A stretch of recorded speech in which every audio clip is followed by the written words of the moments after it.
Hello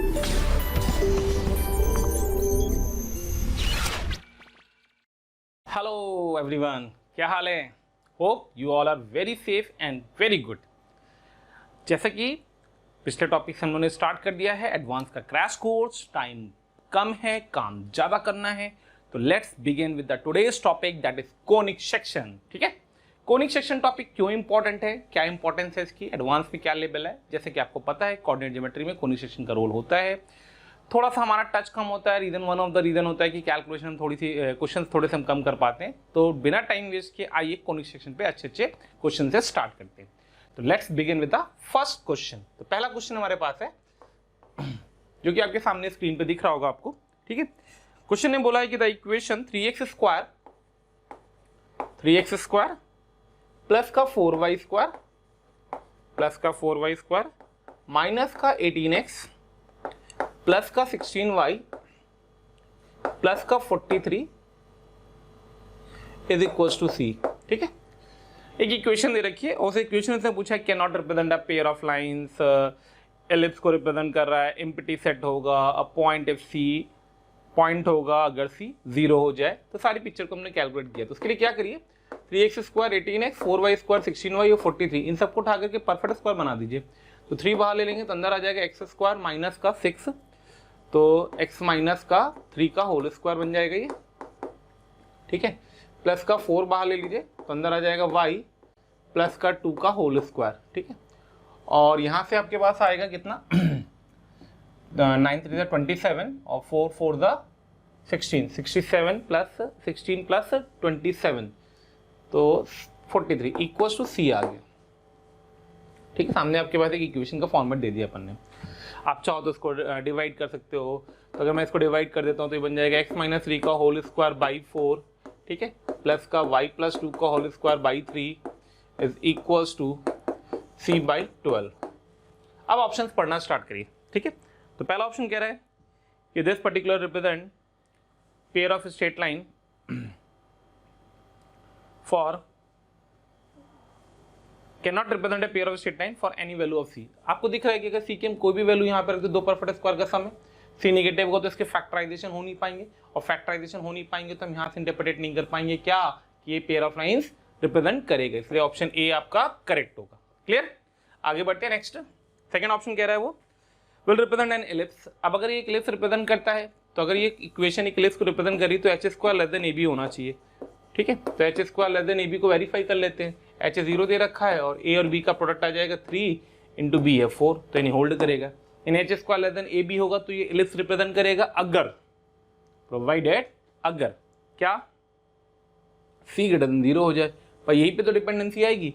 अगर ये positive हो गया, दो स्क्वायर का सम पॉजिटिव, नीचे डिवाइड कर देंगे, एलिप्स की इक्वेशन बन जाएगी, तो ये होल्ड करेगा। अगर सी पॉजिटिव होगा तो ये एलिप्स रिप्रेजेंट करेगा। क्लियर, तो एलिप्स की कंडीशन लगा दी अपन ने, H square less than A B and C ये है, दिख रहा है ना, ग्रेटर देन 0 होना चाहिए। तो करस्पॉन्डिंग आंसर क्या दिया उसने, represent an ellipse if c positive. तो ठीक है, सी पॉजिटिव हो सकता है, यानी कि आंसर बी करेक्ट हो जाएगा। मल्टीपल करेक्ट है, ध्यान से देखना, मल्टीपल करेक्ट में ऑप्शन को फास्ट चेक करना होता है अपने को। नेक्स्ट आते हैं, represent empty set if c negative. भाई अगर सी नेगेटिव हो गया तो दो परफेक्ट स्क्वायर का सम नेगेटिव कभी नहीं हो सकता है, तो यानी सी ऑप्शन करेक्ट हो गया। सी नेगेटिव है तो एम्प्टी सेट आएगा, टेंशन ही खत्म, बात ही खत्म होगी वहां पे। ठीक है, आगे बढ़ते हैं। Next, a point if c is equal to 0। ठीक है भाई, सी 0 रख दो तो दो स्क्वायर का सम 0, तो x 3 हो सकता है और y माइनस 2 हो सकता है, यानी कि डी ऑप्शन भी करेक्ट हो गया। लो भाई हो गया, यानी करेक्ट आंसर क्या आ गया, ए बी सी और डी। ठीक है, come to the second question. हाँ भाई, तो सेकेंड क्वेश्चन देखिए स्क्रीन पे आपके आ चुका है। ठीक, which are the following statements are correct. कौन कौन सा स्टेटमेंट करेक्ट है भाई? देखिए ये बहुत ही फेवरेट आर्टिकल है एडवांस का। अगर आप लोगों ने एडवांस के पेपर को एनालाइज किया होगा, अच्छे से देखा होगा, तो आपको दिख रहा होगा कि this is a very important question. Which are the following are correct, which are the following are incorrect. ये सारे कंसेप्ट होते हैं, तो हम थोड़े से प्रिकॉशनरी इसको रखें, ध्यान रखें इस चीज को। ठीक है, तो आइए पहला option, focus of the parabola is 1,3। देखिए सारे ऑप्शन चेक कर देंगे, तो अपन ने ए ऑप्शन चेक किया, focus of the parabola is 1,3। तो पहले हमने पैराबोला को सुंदर ही बना दिया, तो देख कि तुमको क्या होता है, x माइनस 1 का होल स्क्वायर होता है, तो +1 के उधर ले जाएंगे तो 4 आ जाएगा, और ये बन जाएगा y माइनस का 8 आएगा, मतलब 2 हो जाएगा। ठीक है। Now we can compare this parabola with the parabola x square equals to 4b और कैपिटल Y। तो उसने बोला इसका फोकस क्या होगा, तो भाई अगर मैं इस पैराबोला के फोकस की बात आपसे पूछता तो इस पैराबोला का फोकस आता है 0, b, शिफ्टिंग ऑफ ओरिजिन लगा दो तो x - 1 0 हो गया और y - 2 इक्वल्स टू b हो गया और b 1/1 हो गया। चेक कर लेना, करेक्ट है, ठीक है। तो यहाँ से जो फोकस के कोऑर्डिनेट आ जाएंगे वो फोकस आ जाएंगे इस वाले पैराबोला के, वो आ जाएंगे आपके पास 1, 3। तो चेक करिए क्या फोकस 1, 3 दिया गया है, फोकस 1, 3 दिया गया, मतलब ए आंसर करेक्ट होगा। ठीक है, चलिए आगे बढ़ते हैं। Come to the b option. Sum of the focal radii of any point of the ellipse is this thing. भाई आपको इलिप्स का रिजल्ट याद होना चाहिए कि PF1 प्लस PF2 should be equals to क्या होता है 2a। करेक्ट है, कब, जब हॉरिजॉन्टल इलिप्स है, और अगर वर्टिकल होगा तो 2b आता है। यहाँ पे a की वैल्यू 5 दे रखी है तो 2a मतलब 10 हो जाएगा। ठीक है, उसने क्या दे रखा 6 दे रखा, मतलब बी ऑप्शन इनकरेक्ट हो गया। चलिए आगे बढ़ते हैं नेक्स्ट ऑप्शन सी की तरफ। सी में कह रहा है locus of the point P which moves such that the distance of point P is equal to twice the distance of P from the line is an hyperbola। ठीक है, उसने बोला एक फिक्स पॉइंट और एक फिक्स लाइन, तो line दे रखी थी उसने। ठीक है, तो लाइन की क्वेश्चन ले लिया अपन ने ऐसी 2x + y - 4 = 0। Focal directrix property बहुत अच्छे से पता होगी आप लोग को, फोकल डायरेक्ट्रिक्स प्रॉपर्टी बहुत अच्छे से पढ़ाई गई है, बहुत अच्छे से आपको पता भी होगी। तो उसने बोला एक लाइन है और एक पॉइंट है। चेक करिए पहली चीज, तो क्या ये पॉइंट इस लाइन पे तो लाइन नहीं कर रहा है कि लाइन के बाहर है, will have to check that thing. Okay, ठीक है। तो 1, 2, तो 1, 2, तो भाई लाइन पॉइंट तो इसी पे सेटिस्फाई करेगा जो कि उसने क्वेश्चन में देखिए P लिखा हुआ है। ठीक है, 1, 2 तो अब उसने क्या बोला है, तो उसने बोला एक पॉइंट था variable point, that is R मान लिया, H, K लिख देते हैं सॉरी। उसने बोला इससे लाइन से distance is equal to the twice the distance of P from the line, ये डिस्टेंस। ठीक है, तो उसने बोला ये डिस्टेंस अगर अल्फा था तो ये डिस्टेंस 2 अल्फा होगा, तो ये जो रिप्रेजेंट करेगा ये हाइपरबोला को रिप्रेजेंट करेगा। करेक्ट है, ऑब्वियस सी बात है। अगर फोकस, इसको मैं फोकस बोल दूं, अगर फोकस डायरेक्ट्रिक्स पे बैठा होता है तो डेफिनेटली जो कोनिक होता है, सेकंड डिग्री कर्व होता है, वो कभी भी हाइपरबोला, एलिप्स और पैराबोला नहीं रिप्रेजेंट करेगा, वो हमेशा क्या रिप्रेजेंट करेगा पेयर ऑफ स्ट्रेट लाइन। तो इस केस में जो आर का लोकस आएगा वो आएगा पेयर ऑफ स्ट्रेट लाइन। और कैसी स्ट्रेट लाइन, तो pair of distinct straight line. खैर उसकी जरूरत नहीं है, अपन तो पेयर ऑफ स्ट्रेट लाइन लिख करके छोड़ देते हैं खाली। तो जो कर्व है जो इसकी वजह से आएगा बेटा वो आएगा पेयर ऑफ स्ट्रेट लाइन, यानी आपका ऑप्शन सी इनकरेक्ट हो गया। हाइपरबोला के लिए कंडीशन क्या होनी चाहिए, पॉइंट बाहर होता तो PF1/PM1 इज इक्वल्स टू ई की वैल्यू 2 है तो हाइपरबोला होल्ड कर सकता था।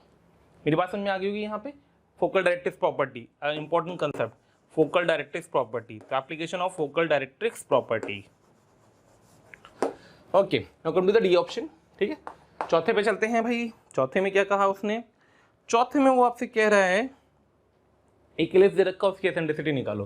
तो भाई इलिप्स को हमने वर्कआउट कर दिया, तो x²/3 प्लस का y²/2 इज इक्वल्स टू 1। तो यहाँ पे जो e² होता है वो होता है 1 - b²/a²। तो e² should be come out to be 1/3, e should be come out to be 1/√3। तो भाई e 1/√3 आ रहा है। ठीक है, क्या दिया उसने, एसेंट्रिसिटी 1/√3, मतलब डी आंसर करेक्ट होगा। यानी आपका फाइनल आंसर क्या आया आपके पास, तो फाइनल आंसर आया ए एंड डी। ठीक है, तो देखिए इसको हमें क्या किया, उसने पैराबोला यूज करवा लिया, उसने एलिप्स यूज करवा लिया, उसने हाइपरबोला को पेयर ऑफ स्ट्रेट लाइन के साथ यूज करवा लिया, उसने वापस से एलिप्स यूज करवा लिया। तो पूरा कोनिक सेक्शन उसने एक क्वेश्चन में कवर कर लिया। इस चीज को ध्यान रखिएगा, ऐसे क्वेश्चन आने की प्रोबेबिलिटी बहुत ज्यादा रहती है। ठीक है, भले चारों पार्ट हमारे लिए बहुत ईजी थे, बट आने की प्रोबेबिलिटी रहती है। ठीक है, चलिए आगे बढ़ते हैं। तो move to the next question, will move toward the question number 3। Question number 3 पे चलते हैं। ठीक है, क्या है भाई third question, the equation of the parabola. एक पैराबोला दे रखा आपको 25 टाइम्स ऑफ, लिखा ही हुआ आपके पास स्क्रीन में। खैर मैं लिख देता हूँ, x - 2 का होल स्क्वायर प्लस का y + 5 का whole square should be equals to 3x + 4y - 1। इस 25 को मैं नीचे ला रहा हूँ और यहाँ पे 5 लिख करके इसका होल स्क्वायर लिख देता हूँ। अब मैं आपको अगर थोड़ा सा इंटरप्रेट करवाऊँ तो जरा ध्यान से देखिए, तो ये कोई XY पॉइंट का 2, 5 पॉइंट से डिस्टेंस लिखा हुआ है और ये किसी लाइन से डिस्टेंस लिखा हुआ है। ठीक है, तो एक लाइन से डिस्टेंस और एक पॉइंट से डिस्टेंस, मतलब P का PF1 या PF लिख दो इज इक्वल टू PM। तो this implies locus of P is parabola. Locus of P is parabola. भाई फोकल डायरेक्ट्रिक्स प्रॉपर्टी है, अब जो ये एफ होगा वो ये फिक्स पॉइंट हो जाएगा। कौन सा फिक्स पॉइंट हो जाएगा? ये वाला 2,-5। भाई किसी फिक्स पॉइंट से डिस्टेंस x-2 का होल स्क्वायर प्लस y-5 का होल स्क्वायर फॉर्मूला लगा दिया, और लाइन से डिस्टेंस परपेंडिकुलर डिस्टेंस जिसको हम बोलते हैं, ठीक है। तो जो फिक्स लाइन होगी उसको हम लोग डायरेक्ट्रिक्स बोलते हैं। तो डायरेक्ट्रिक्स कितनी आ जाएगी अपने पास? 3x + 4y 3x + 4y - 1 = 0। तो भाई फोकस और डायरेक्ट्रिक्स तो मैंने निकाल दी सीधे सीधे। अब ऑप्शन पढ़ लेते हैं, सामने बोर्ड पे है, देखते रहेंगे आप लोग। Tangent at the vertex, focus, तो भाई फोकस तो आ गया, यानी बी आंसर तो करेक्ट हो गया आपका, ठीक है। ऑप्शन चेक कर रहे हैं। डायरेक्ट्रिक्स, तो भाई सी ऑप्शन भी करेक्ट हो गया आपका। एक्सेस, हाँ भाई, तो देखिए अगर डायरेक्ट्रिक्स कुछ ऐसे थी, फोकस यहाँ पे था, पैराबोला कुछ ऐसे बन के आ रहा था, मान लिया मैंने, मुझे नहीं पता, रैंडम फोटो बनाई है मैंने, ये बिल्कुल रैंडम। तो जो ये लाइन होगी ये इसकी क्या कहलाएगी? एक्सेस। ये जो लाइन होगी जो कहाँ से पास करी होगी? फोकस से, ये डायरेक्ट्रिक्स हो गई, और ये होगी इसकी एक्सेस, ठीक है। फिर नेक्स्ट पार्ट में उसने बोला कि इसकी टेंजेंट बताओ। क्या बताओ? टेंजेंट बताओ। किस पॉइंट पे बताओ? फोकस से बताओ, वर्टेक्स पे बताओ। ये उसका वर्टेक्स हो गया, ठीक। तो सबसे पहले तो हम एक्सेस की बात कर लें। Axis is the line which is perpendicular to this passing from this point. तो एक्सेस की इक्वेशन यहीं से लिख देता हूं मैं। तो एक्सेस क्या आएगी आपके पास? इसके परपेंडिकुलर लाइन की equation that will be 4x - 3y is equal to lambda 8 और 15 23 23। Check the option. 4x - 3y - 23, मतलब सी आंसर आपका करेक्ट है। ये एक्सेस आ गई, ये डायरेक्ट्रिक्स आ गई, ये फोकस आ गई। अब बात करनी है इस वर्टेक्स वाली टेंजेंट की। ये जो स्ट्रेटेड लाइन मैंने ड्रॉ कर रखी है, जिसको मैं टी से लिख देता हूँ, टी, करेक्ट है। तो जो टेंजेंट होगी वो डायरेक्ट्रिक्स की पैरेलल होगी। तो अगर मैं टेंजेंट एट द वर्टेक्स लिख रहा हूँ शॉर्ट में, ठीक है, तो इसके पैरेलल आएगी, that is come out to be 3x + 4y is equals to lambda. अब बात आएगी भाई लैम्डा कहाँ से लाया जाए? तो देखिए फोकस से फुट ऑफ डायरेक्ट्रिक्स, इसको हम लोग बोलते हैं फुट ऑफ डायरेक्ट्रिक्स। अगर याद हो कुछ चीजें तो एन से रिप्रेजेंट करते थे। यहाँ से यहाँ तक का डिस्टेंस, यहाँ से यहाँ तक का डिस्टेंस 2a के बराबर होगा, जो भी इस पैराबोला का a आता है। ये समझिए क्या? लेंथ ऑफ लेटस रेक्टम वाला कंसेप्ट है। 4a का हाफ, ये a होता है और ये भी a होता है। तो f से n तक का डिस्टेंस मतलब इसका इससे परपेंडिकुलर डिस्टेंस, तो वो मैं 2a लिख देता हूँ। यहीं पे कैलकुलेट कर लेते हैं फटाफट, क्यों? क्योंकि टाइम कम है और हमें पेपर में भी ऐसे ही करना है। तो इससे इस पे लेंथ ऑफ परपेंडिकुलर निकालेंगे तो 6 आएगा, -20 आएगा, -1 आएगा, अपॉन 5 आएगा का मॉड आएगा, ठीक है। तो ये हो गया 21, 6, 15, 5, 3। तो 2a = 3 आ गया। तो a = 3/2 आ गया, a = 3/2 आ गया। तब इसके पैरेलल लाइन की इक्वेशन आ गई, और इन दोनों के बीच का डिस्टेंस 3/2 है। तो डिस्टेंस फॉर्मूला लगा दो इन दोनों के बीच में। तो that will be come out to be lambda -λ +1 upon 5 का mod should be equals to 3/2 distance between two parallel lines। Formula लगाया मैंने C1 - C2 upon √(a² + b² and that will be equals to ये distance होगा इसका half, मतलब 3/2। यहाँ से lambda calculate कर लेना, चेक कर लेना कि लैम्डा की जो वैल्यू आएगी उसमें सेटिस्फाई करेगी, तो वहाँ से आपका डी आंसर आ जाएगा। तो जो इस क्वेश्चन का आंसर है करेक्ट, वो मैं आपको बता देता हूँ, दैट इज ABCD। चारों आंसर आएंगे आपके, बी भी आएगा, सॉरी ये ए होगा, ए, और एक्सेस, ये डी ऑप्शन होगा, ठीक है। तो डी भी सही है, सी भी सही है, बी भी सही है और ए भी सही है। तो इसका भी अगेन आंसर क्या आया? ABCD, चारों ऑप्शन करेक्ट है। तो देखिए ये वाला जो रिप्रेजेंटेशन होता है, general representation of A parabola, इसको देख के कभी भी घबराना नहीं है, खुश हो जाना है। क्यों? क्योंकि जो ये परफेक्ट स्क्वायर बन के दो टर्म आएंगे, ये हमेशा फिक्स पॉइंट मतलब फोकस को रिप्रेजेंट करेंगे, और जो ऐसा परफेक्ट स्क्वायर बनेगा एक्स वाई और कांस्टेंट में, वो हमेशा डायरेक्ट्रिक्स की इक्वेशन को रिप्रेजेंट कर रहा होगा। तो कभी भी इसको देख करके घबराना नहीं है, ठीक है। चलिए आगे बढ़ते हैं, नेक्स्ट क्वेश्चन। तो भाई ये पैराबोला का उसने एक अच्छा क्वेश्चन लिया, सिंपल सा, उसमें सब कुछ आपसे कैलकुलेट करवा दिया। वैसे तो जब आप आईटी का सिलेबस देखते हैं तो आईटी में कभी भी टिल्टेड पैराबोला की बात नहीं करता, वो ऑफिशियली सिलेबस में, मैंने वर्ड बोला कि सिलेबस आप देखेंगे तो उसमें टिल्टेड पैराबोला की बात नहीं करते दिखेगा। लेकिन ऐसा नहीं कि टिल्टेड पैराबोला पूछा नहीं जाता, बिल्कुल पूछा जाता है, ठीक है। सामने इस टाइप का क्वेश्चन था। चलिए नेक्स्ट क्वेश्चन ले रहे हैं, क्वेश्चन नंबर 4। हाँ भाई, तो क्वेश्चन नंबर 4 पे आते हैं, प्रश्न संख्या 4। भाई ये तो थोड़ा सा आसान क्वेश्चन है, देखिए आप ध्यान से, आपके सामने भी दिख रहा होगा। उसने बोला PSQ be the focal cord of the parabola, ठीक है। एक पैराबोला दे रखा है, ठीक है। PSQ, S को उसने फोकस बोला होगा, P को ये बोला होगा, Q को ये बोला होगा, ठीक। पैराबोला का नाम दे रखा है y² = 8x। मेरे प्यारे बच्चों ध्यान दें ध्यान दें ध्यान दें, कोई डाउट हो तो तुरंत पूछें। If the focal distance of one and P of this focal cord is 10 units, यहाँ से यहाँ तक का डिस्टेंस 10 यूनिट का दे रखा है और क्यू के कोऑर्डिनेट ए कॉमा बी है, तो उसने पूछा है ए और बी बता दो भाई। ठीक है, तो ए और बी अपने को मैनिपुलेट करना है। अगेन सिंपल सा कंसेप्ट भाई, हमने मान लिया फोकल कॉर्ड थी तो इसको मान लिया ये टी था, तो ये अपने आप बन जाएगा कितना, माइनस का 1/t। ये पता ना T1 T2 इक्वल्स टू -1 वाला फंडा लगा दिया मैंने फोकल कॉर्ड से पास करने वाली लाइन वाला। ठीक है, तो यहाँ से यहाँ तक का फोकल डिस्टेंस, इसका फॉर्मूला होता है a + at², उम्मीद करूंगा याद होगा, विच इज इक्वल्स टू 10। यहाँ से मैंने a निकाल दिया तो a इज इक्वल्स टू आ गया 4a है 8, a2 आ गया। ठीक है, तो यहाँ से t² + 1 इज इक्वल्स टू 5 आ गया, मतलब बेसिकली t² 4 आ गया, तो t इज इक्वल्स टू आ गया +-2। अब जब t आ गया तो लो भाई a भी आ गया, a का फॉर्मूला हो गया a/t², वो a दूसरा a, ये a दूसरा a है। ठीक है, वर्टेक्स के कोऑर्डिनेट वाला a है, कंफ्यूज मत होना इस पे, मतलब ये वाला a अलग है और ये वाला a अलग है। चाहो तो आप इसको मैं कैपिटल A लिख देता हूँ। वैसे तो समझदार हो, इतना तो समझ में आ ही गया होगा if I am not wrong. ठीक है, ये कैपिटल A टाइम्स t² और b इज इक्वल्स टू आ जाएगा -2a/t। सबकी वैल्यूज रख दो, क्यों, क्योंकि t के अपने पास दो ऑप्शन है, +2 -2। तो जब मैंने t इज इक्वल्स टू +2 लिया तो मेरा कोऑर्डिनेट बन गया a, b, किसके बराबर आ गया, वो आ गया a2 था 2/4 मतलब 1/2 और 2 to the 4/2 तो -2। ठीक है, जब t -2 था तो मेरा a, b क्या बनेगा, तो ये तो सेम रहेगा 1/2 ही। जब -2 रख देंगे तो माइनस तो कट गया, तो 4a/2 मतलब 2 आ जाएगा। तो एक बार ये ऑर्डर पेयर आएगा, एक बार ये ऑर्डर पेयर आएगा। वो ऑप्शन चेक कर लेते हैं अपन भाई, स्क्रीन पे आपको दिख रहा होगा, मैं मोबाइल पे देख लेता हूँ। ठीक है, तो भाई इसमें आपको दिख रहा होगा कि क्वेश्चन नंबर 4 कर रहे थे ना हम लोग। हाँ, तो corresponding a½ b -2, a½ b -2 option A correct हुआ हमारा। ठीक है, a2 हो ही नहीं सकता है तो b ऑप्शन रिजेक्ट हो गया, a½ b2 तो c ऑप्शन करेक्ट हुआ हमारा, और a -2 हो नहीं सकता है और b ½ हो नहीं सकता है। क्लियर, यानी करेक्ट आंसर क्या है, a और c। एक सिंपल क्वेश्चन था, ये वाला कंसेप्ट याद होना चाहिए आपको। इसको हम लोग बोलते हैं focal distance of a point.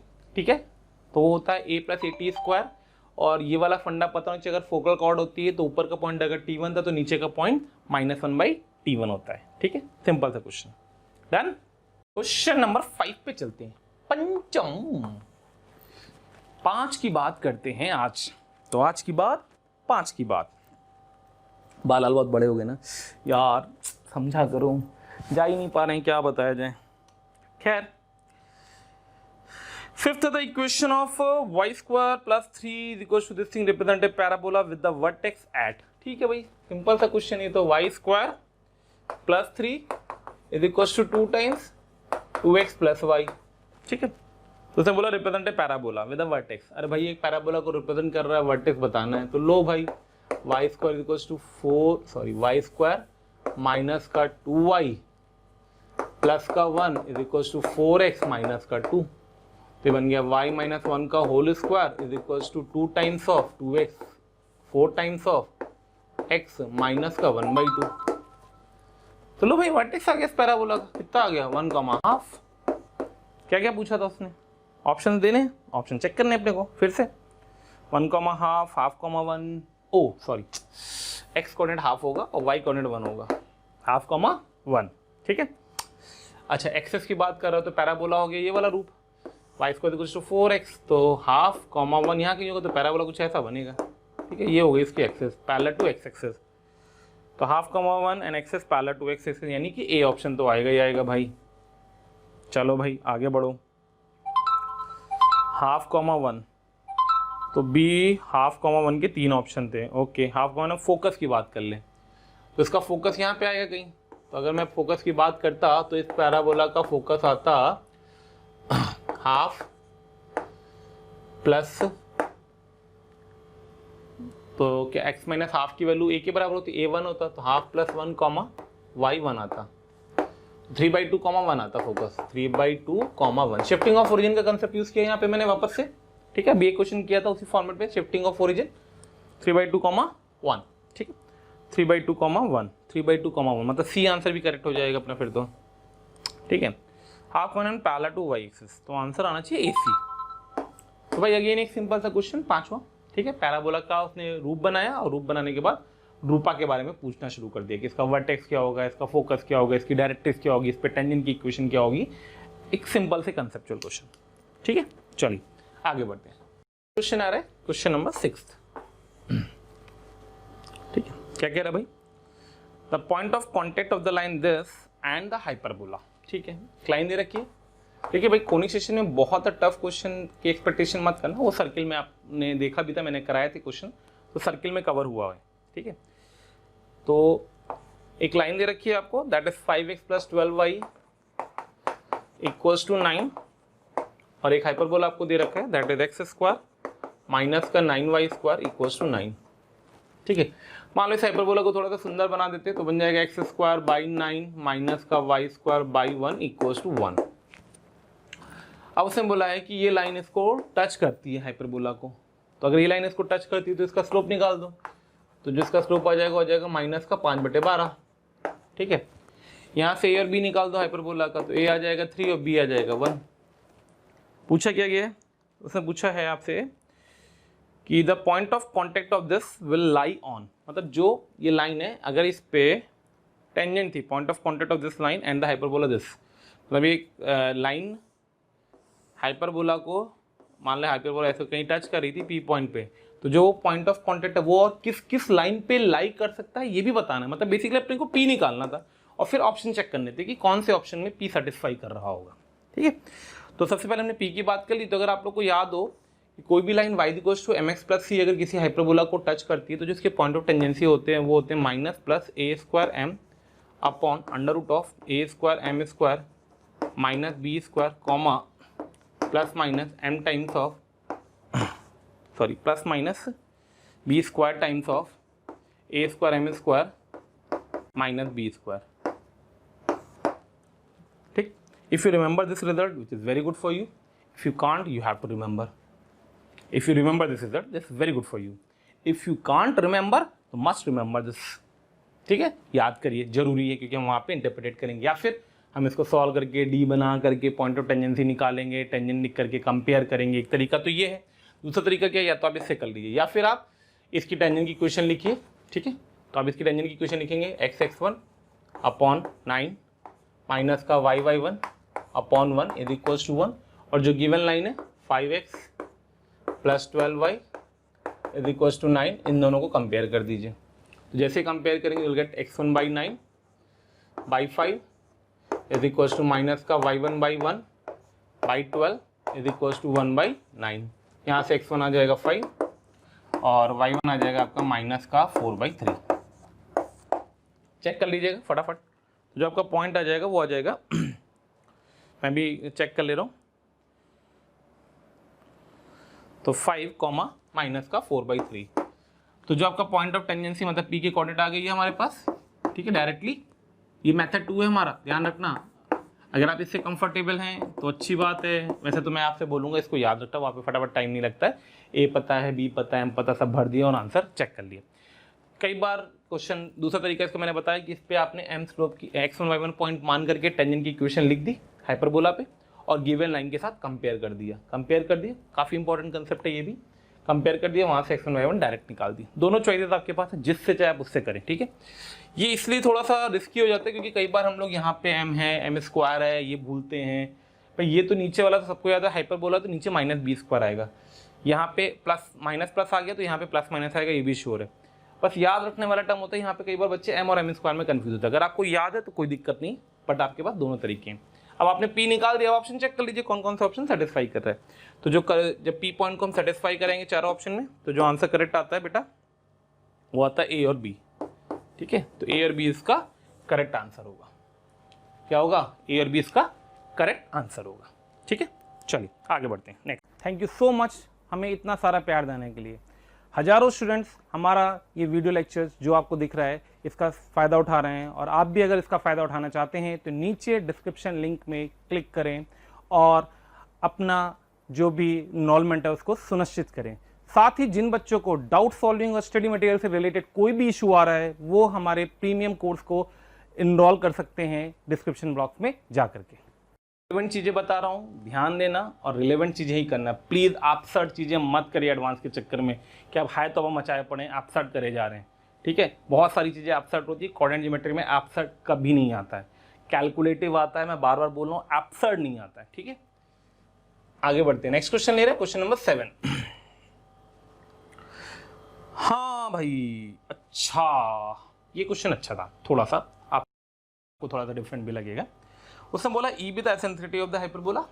ठीक है, एक हाइपरबोला दे रखी है, उसकी एसेंट्रिसिटी है, and F E be the eccentricity of its conjugate hyperbola.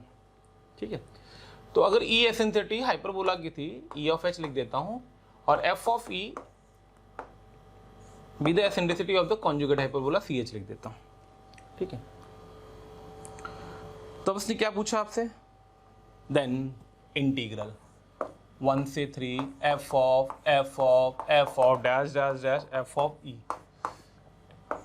n times of d। तो क्या देखने में मतलब बच्चा देखेगा सोचेगा अरे वाह, मतलब कोनिक सेक्शन को इंटीग्रेशन डेफिनेट इंटीग्रेशन के साथ क्लब कर दिया। ठीक है सिंपल क्वेश्चन, अच्छा क्वेश्चन है, ये नहीं बोलूँगा अच्छा नहीं है पहली चीज़, बट बहुत टफ नहीं है। ठीक है, एक average and above average question है, बढ़िया। तो सबसे पहली चीज तो आपको ये पता होगा, अगर एक हाइपरबोला का कॉन्जुगेट हाइपरबोला था तो उस कॉन्जुगेट हाइपरबोला का जो कॉन्जुगेट होगा वापस से वही हाइपरबोला हो जाएगा। तो अगर मैं इसके कॉन्जुगेट की बात करता, इसके कॉन्जुगेट की मतलब एफ ऑफ ई लगाता, तो ध्यान से देखो वापस से ई आ जाएगा। इसको समझना, इसको ई ऑफ एच आ जाएगा, मतलब हाइपरबोला की एसेंट्रिसिटी। नहीं समझ में, फिर से समझो। एक हाइपरबोला तो जिसकी एसेंट्रिसिटी ई दे रखी है, उसका कॉन्जुगेट हाइपरबोला की एसेंट्रिसिटी एफ ऑफ ई दे रखी है, तो उस कॉन्जुगेट का फिर से कॉन्जुगेट ले लो, तो कॉन्जुगेट हाइपरबोला का कॉन्जुगेट हाइपरबोला क्या होगा, वही हाइपरबोला। तो जो उसकी फिर से दोबारा एफ ऑपरेट कर दो इसमें, तो एफ ऑफ ई के बराबर आ गया, जो कि ई एच को रिप्रेजेंट कर रहा है। क्लियर, फिर ले लिया, 3 बार कर दिया एफ ऑफ ई, तो that is come out to be again e of C h, जो कि बेसिकली एफ ऑफ ई होगा। ठीक, तो अगर f 2 बार ऑपरेट हुआ तो एसेंट्रिसिटी आंसर आया E, और अगर f 3 बार ऑपरेट हुआ या 1 बार ऑपरेट हुआ तो E ऑफ सी एच आया। E ऑफ सी एच और E ऑफ E में दोनों में रिलेशन अपने को पता रहता है कि 1 अपॉन ई एच का square plus 1 upon E of C H का square is equal to 1। We know this thing, you know, I don't know, correct है। तो E of 1 upon E H square eccentricity of the hyperbola conjugate hyperbola के squares का sum 1 के बराबर होता है। Proof भी होता है, मैं प्रूफ कुछ भी नहीं देने वाला, उसमें ध्यान रखना, आपको रिजल्ट्स हैं जो कि याद होने चाहिए, you must remember this particular result. तो भाई यहाँ पे देखो, पहला केस बनाया कि n अगर इवन हो गया, 2 आ जाए, 4 आ जाए, 6 आ जाए, जितनी बार भी आ जाए, तो इसकी वैल्यू हमेशा e के बराबर होगी, तो बन जाएगा 1 से 3 ई डी। 1 से 3 ई डी को इंटीग्रेट कर दिया, ई स्क्वायर बाई 2 1 से 3, तो अल्टीमेटली आ जाएगा 1/2 9 - 1, अल्टीमेटली आंसर 4। चेक करिए एन इवन पे वैल्यू 4 आ रही कि नहीं, इंटीग्रेशन की कोई ऑप्शन में है कि नहीं है। ठीक है, सामने बोर्ड पे चल रहा है, तो एन इवन पे इंटीग्रेशन की वैल्यू 2 है, एन इवन पे इंटीग्रेशन की वैल्यू 4 है, यानी कि आंसर बी करेक्ट हो गया। यहाँ से कौन सा ऑप्शन करेक्ट हो गया, बी ऑप्शन करेक्ट हो गया। क्लियर, बी ऑप्शन करेक्ट हो गया। अब आगे बढ़ते हैं, नेक्स्ट दूसरा केस ले हमने एन आउट हो जाए, ऑड हो जाए मतलब 1 हो जाए, 3 हो जाए, 5 हो जाए, तो एफ ऑफ जो ये बैठा हुआ है ये बेसिकली किसको रिप्रेजेंट करेगा, e of C h, e of C h, e of C h को। यानी हमारा इंटीग्रेशन हो जाएगा 1 से 3 e of C h times of d ई।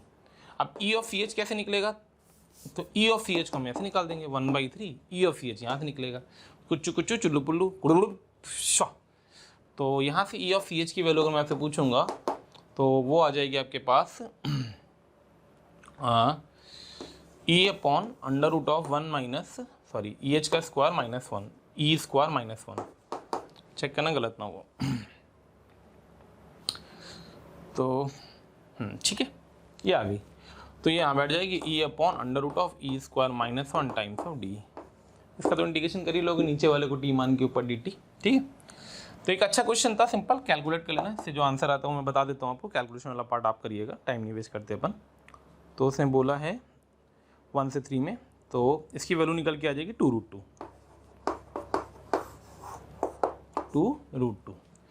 तो n अगर ऑड है तो आंसर 2√2 आता है, n अगर इवन है तो आंसर 4 आता है, 4 से b आंसर था और 2√2 से c आंसर था। यानी करेक्ट आंसर क्या है अपने पास?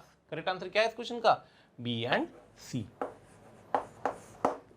अच्छा क्वेश्चन था, अच्छा लगा, मजा आया? तो ऐसे क्वेश्चन भी आ सकते हैं, ध्यान रखना। ठीक है, बिल्कुल सिंपल, बहुत ही प्रॉपर। तीन चीजें यूज करी उसने। एक तो आपसे कंपोजिट का कंसेप्ट यूज करवा लिया उसने, जिसको आप देख के बहुत डरते हैं।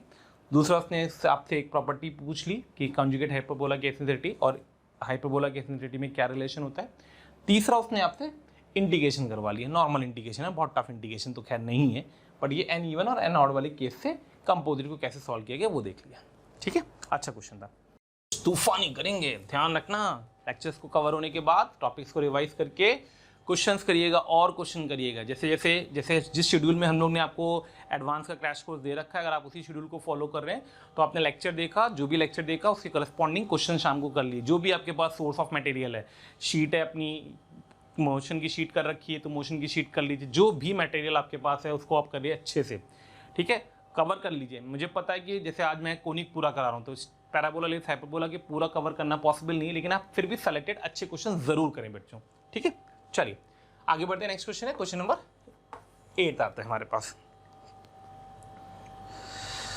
8 देखिए लिखा हुआ है, अंग्रेजी का क्वेश्चन है, ठीक ठाक है, प्रॉपर्टी बेस्ड है, ये भी सिंपल क्वेश्चन होता है। अगर रिजल्ट्स याद होते हैं तो, नहीं याद है तो फिर आप वहां बैठ के कैलकुलेट करेंगे और कुछ नहीं कर पाएंगे। उसने बोला एक एलिप्स है, मान लिया एलिप्स था, ठीक है, कैसा भी था, जैसी फोटो चाहो वैसी फोटो बना लो। एक एलिप्स दिया गया, उसके एक पॉइंट पी था जिसपे एक नॉर्मल ड्रॉ करी गई है, पी पॉइंट था जिसपे एक नॉर्मल ड्रॉ करी गई है, जिसने इसको कट किया है कैपिटल जी पे, इसको कट किया स्मॉल जी पे। लेट अस अज्यूम इसका फोकस यहाँ कहीं था, एस मान लो, सेंटर सी था, one of the vertex B था। ठीक है, तो ये फोटो बन के आ गई ट्राइंगल की। ठीक, तो उसने दो डाटा दे रखा है। पहला डाटा दे रखा है कि P G upon P G should be equals to 1/5, और दूसरा दे रखा है area of triangle C S B, area of triangle C S B, और वो दे रखा आपको किसके बराबर? 10 के बराबर। किसके बराबर? 10 के बराबर। और आपसे कह रहा है कि इसको मैनिपुलेट करिए। ठीक है भाई, चलिए मैनिपुलेट कर लेते हैं। क्या मैनिपुलेट करना है? Equation of the ellipse and director circle of the ellipse. तो इक्वेशन ऑफ एलिप्स में ए और बी देखिए अननोन चल रहे हैं, तो हमें ए और बी कैलकुलेट करना है यहाँ से। अब ये और ये क्या होता है, इसको वर्कआउट करते हैं। तो ये वाला जो ट्राइंगल होगा इसका एरिया होगा हाफ बेस, बेस मतलब यहाँ से यहाँ तक का distance which is a into height, height मतलब ये that is b which is equal to 10। यहाँ से आ गया a b e is equal to 20। आपने क्या निकालना है? अपने को दो वैल्यूज निकालनी थी। क्या क्या चाहिए था अपने को? अपने को चाहिए, ऑप्शन आपके सामने स्क्रीन में दिख रहा होगा, देखते रहिएगा। अपने को चाहिए एलिप्स की इक्वेशन और फिर डायरेक्टर सर्किल। ठीक है, एलिप्स की इक्वेशन और फिर डायरेक्टर सर्किल। ठीक है, अब ये जो आता है ना P G upon P G, ये ratio P G upon P G, ये होता है B square by A square. Hopefully याद नहीं होगा, बट अगर याद रख सकते हो तो बढ़िया बात है, क्योंकि आप वहाँ कैलकुलेट नहीं कर पाओगे, ये ध्यान रख लेना। मेरी बात बिल्कुल अच्छे से दिमाग में रखना, या तो अटेम्प्ट तब करना जब ये याद हो, नहीं तो don't touch these type of question in the paper time. Correct है, इंटरप्रिटेशन आप नहीं कर सकते हो, पीवीटी नहीं चलेगा इसके अंदर। क्यों? क्योंकि रेशियो फिक्स दिया है। वेरिएबल होता तो मैं पीवीटी के बारे में सोच भी सकता था। नहीं आई मेरी बात समझ में? ठीक है, बढ़िया, कि एक पर्टिकुलर पैरामीट्रिक पॉइंट लेकर के इंटरप्रेट कर लेंगे, रेशियो वहाँ से लिख देंगे, कैलकुलेशन है थोड़ी सी।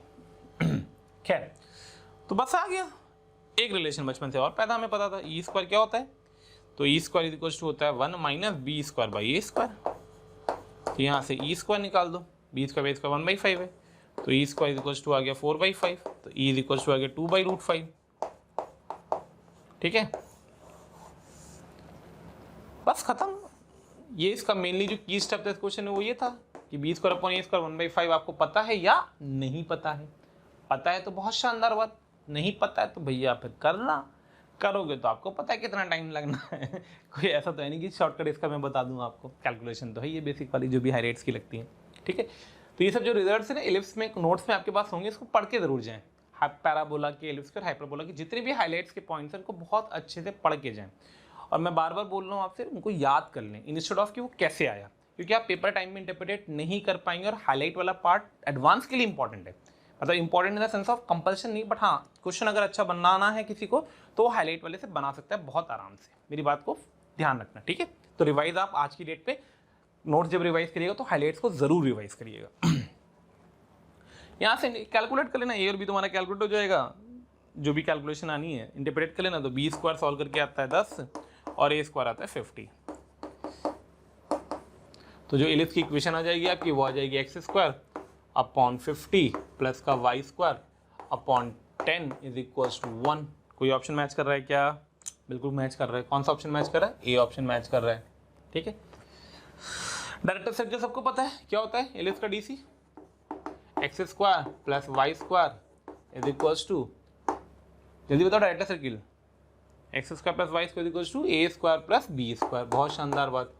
तो यहाँ से आ जाएगा x square plus Y square should be equals to 50 plus 10 60, ठीक है। ये डीसी आ गया। कोई आंसर मैच कर रहा है?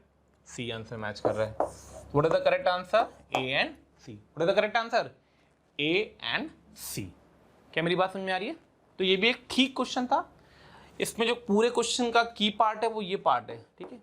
अगर आप लोगों ने ये वाले कंसेप्ट को पढ़ा होगा हाईलाइट में, तो एक ऐसे ही नॉर्मल से रिलेशन ये आता है, एक ये आता है कि ये चारों पॉइंट कौन साइक्लिक होते हैं वाला फंडा, याद है कि नहीं याद है? क्यों 90 डिग्री बनाएगा वो तो दिख ही रहा है आपको। तो ये डायमीटर का काम करेगा तो चारों पॉइंट, तीनों पॉइंट कौन साइक्लिक होंगे। तो ऐसे रिजल्ट्स आते हैं, इनको ध्यान रखना। ये वाला पार्ट रिवाइज कर लेना अच्छे से। क्वेश्चन देखते हैं भाई क्या है 9th क्वेश्चन में। तो ये रहा 9th क्वेश्चन आपकी स्क्रीन पे, केबीसी, ठीक है। The line 2x minus y equals to 1 intersect the parabola y square equals to 4x at the points A and B, and the normal at A and B intersect each other at point G. If the third normal to the parabola through G meet the parabola at C, then ठीक है भाई।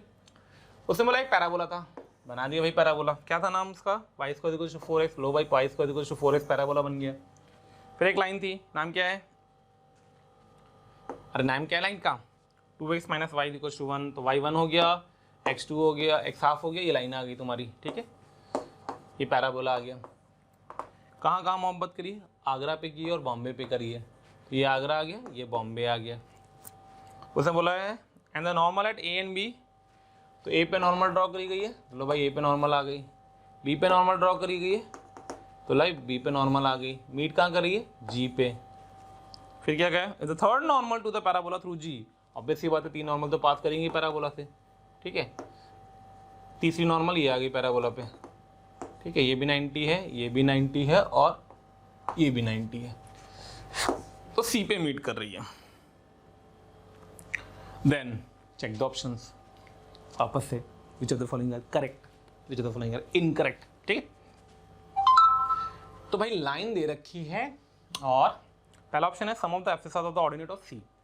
तो C के coordinates का सम निकालना है, जो भी एक्स कोऑर्डिनेट होगा वाई कोऑर्डिनेट होगा। तो भाई एक काम करते हैं, देखो भाई ये तीनों को नॉर्मल पॉइंट्स कहलाते हैं, पता है ना। किसी भी पैराबोला पे किसी भी पॉइंट से अगर हम 3 नॉर्मल ड्रॉ कर रहे हैं तो वो जो 3 पॉइंट्स होंगे ए बी और सी, ये 3 को normal points of the parabola कहलाते हैं। जिसकी एक हाईलाइट होती है कि इनके ऑर्डिनेट्स का सम 0 होता है। y1 plus y2 plus y3 equal to 0। y1 मतलब इसका y कोऑर्डिनेट, इसका y कोऑर्डिनेट और इसका y कोऑर्डिनेट। क्लियर? अब मैंने क्या किया, y में क्वाड्रेटिक बना दी। y square equal to 4x था, x की जगह पे इस लाइन की इक्वेशन लिख दो। तो इस लाइन की इक्वेशन थी का जो x का टर्म आएगा वो आएगा 1 प्लस y बाई 2, यानी यहाँ से हमारे पास आ गया y स्क्वायर माइनस का 2y माइनस का 2 इक्वल टू 0, ठीक है। तो ये लाइन ऑफ पैराबोला को सॉल्व किया मैंने, लाइन ऑफ पैराबोला को सॉल्व किया। यहाँ से देखो y1 और y2 दो कोऑर्डिनेट्स आ गए। y1 हो गया मतलब इसका कोऑर्डिनेट, y कोऑर्डिनेट, y2 हो गया इसका कोऑर्डिनेट, देख y3 निकल आया। तो यहाँ से y1 plus y2 some of root निकालो। अरे मेरे प्यारे बच्चों कुछ आ रहा है? -2, उसको यहाँ चिपका दो खचाक। दर्द में भी लब मुस्कुराते रहे और y3 की वैल्यू -2 आते रहे। लो भाई -3 आ गया, -2 आ गया y3 की वैल्यू। अब जब y3 की वैल्यू आ गई है तो हम x3 की वैल्यू तो फटाफट निकाल सकते। क्यों भैया? पैराबोला की इक्वेशन पता है, क्या पता है? y square equal to 4x पता है। तो लो भाई x3 निकल आया यहाँ से, Y square equals to 4x, तो 4/4 1 आ गया। लो भाई x3 1 आ गया, y3 -2 आ गया। तो जब हमने ये ऑप्शन चेक करना चाहा तो सम ऑफ ऑर्डिनेट्स की बात कर दी उसने, तो सम आ जाएगा -2 + 1, अल्टीमेटली -1 आ गया। लो भाई अभी मैंने ऑप्शन BCD पढ़ा ही नहीं है, वो सब मोबाइल में है, मैंने नहीं देखा। ठीक, आपने तो देख रहे हैं, आपको तो सारे ऑप्शन दिख रहे होंगे। खैर चेक करिए क्या ऑप्शन ए सही आया। तो option A, sum of the abscissa and ordinate of the points is -1, correct answer A. शानदार बात, आगे बढ़ते हैं। The normal at C passes through the lower end of the latus rectum of the parabola. Okay भाई, LR. अब जब हम B option check करने जा रहे हैं, तो एलआर का एंड के लोअर एंड से पास करता है, वन ऑफ द एंड बोला है। तो सी के कोऑर्डिनेट क्या है अपने पास, 1, -2, और parabola y square equal to 4x के एलआर के दो एंड होंगे, एक होगा 1, 2 और एक होगा 1, करेक्ट है भाई, करेक्ट है। क्योंकि जो एलआर होगी वो एलआर कुछ ऐसी होगी, ये फोकस होगा लेट अस अज्यूम, तो इसके कोऑर्डिनेट होंगे L1, ये हो गया L2, L1 के कोऑर्डिनेट हो गया 1, 2, L2 के कोऑर्डिनेट हो गया 1, -2। डन, यानी बी आंसर करेक्ट हो गया। तो बी आंसर करेक्ट हो गया। चलिए आगे बढ़ते हैं, next option C, centroid of the triangle ABC lies at the focus of the parabola. Okay भाई, तो centroid of the triangle ABC, इस ट्रायंगल का सेंट्रॉइड चाहिए, तो सी ऑप्शन पे आ रहा हूं भाई मैं।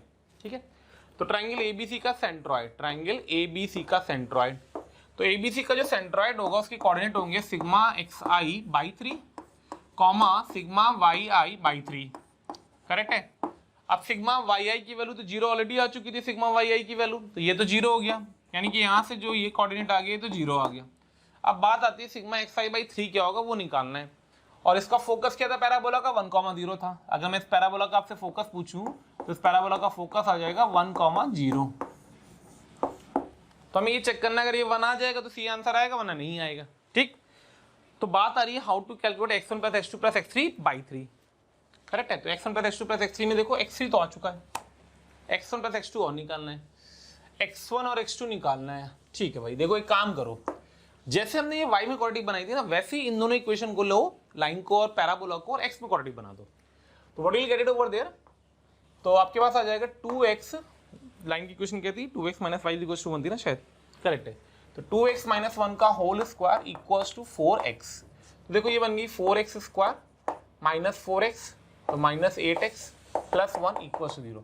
इसके दो रूट होंगे, एक होगा x1 और एक होगा x2, तो यहाँ से x1 + x2 बता दो आप, करेक्ट है। x1 + x2 निकालने पर फटाफट, x1 + x2 मतलब सम ऑफ रूट। आई बात समझ में, आ रही होगी बात समझ में, नहीं आ रही है, आ रही है ना, वेरी गुड। तो यहाँ से x1 + x2 निकालेंगे, x1 + x2 का जाएगा 4/8, 4 मतलब 2, तो x1 + x2 आ गया 2, x3 कितना था 1, 2 + 1 3, 3/3 1। लो भाई, तो सेंट्रॉइड हमारा फोकस के बराबर हो गया, बिल्कुल शानदार बात, सेंट्रॉइड हमारा फोकस के बराबर हो गया। तो अगर सेंट्रॉइड हमारा फोकस के बराबर हो गया मतलब सी आंसर करेक्ट हो गया। आइए भाई डी ऑप्शन की तरफ चलते हैं। डी ऑप्शन, तो देखो किस तरीके से parabola, conormal concept along with the sum of root of the quadratic equation he is using in this question. Centroid भी निकलवा दे रहा है, सब कुछ चेक करवा दे रहा है वो। डी ऑप्शन क्या कह रहा है भाई, normal at C has the gradient 1। अच्छा भाई, इस लाइन का स्लोप बताना, normal at C has the gradient 1। तो भाई सी पॉइंट पे सीधे नॉर्मल की इक्वेशन लिख दो ना, खत्म, पैराबोला पता ही है, तो सी पॉइंट पे नॉर्मल की इक्वेशन लिख ही लोगे, मैं छोड़ रहा हूँ ये आपके भरोसे।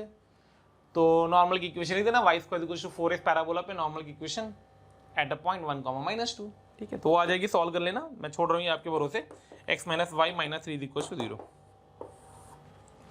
तो जो उसने दे रखी है उसका स्लोप 1, यानी कि डी आंसर भी करेक्ट हो गया। यानी कि इस क्वेश्चन का भी करेक्ट आंसर क्या आया, आबासादा, ABCD is the correct answer for this particular complete question of parabola। Conormal concept use किया, सेंट्रॉइड यूज किया, क्वाड्रेटिक यूज किया, सम ऑफ रूट का कंसेप्ट यूज किया, गुड एंड क्लासिक क्वेश्चन। ठीक है, आते हैं इस टाइप के क्वेश्चन आते हैं। This is the lengthy problem, ठीक है, इजी एंड लेंथी, इजी तो नहीं बोलूंगा, मीडियम एंड लेंथी।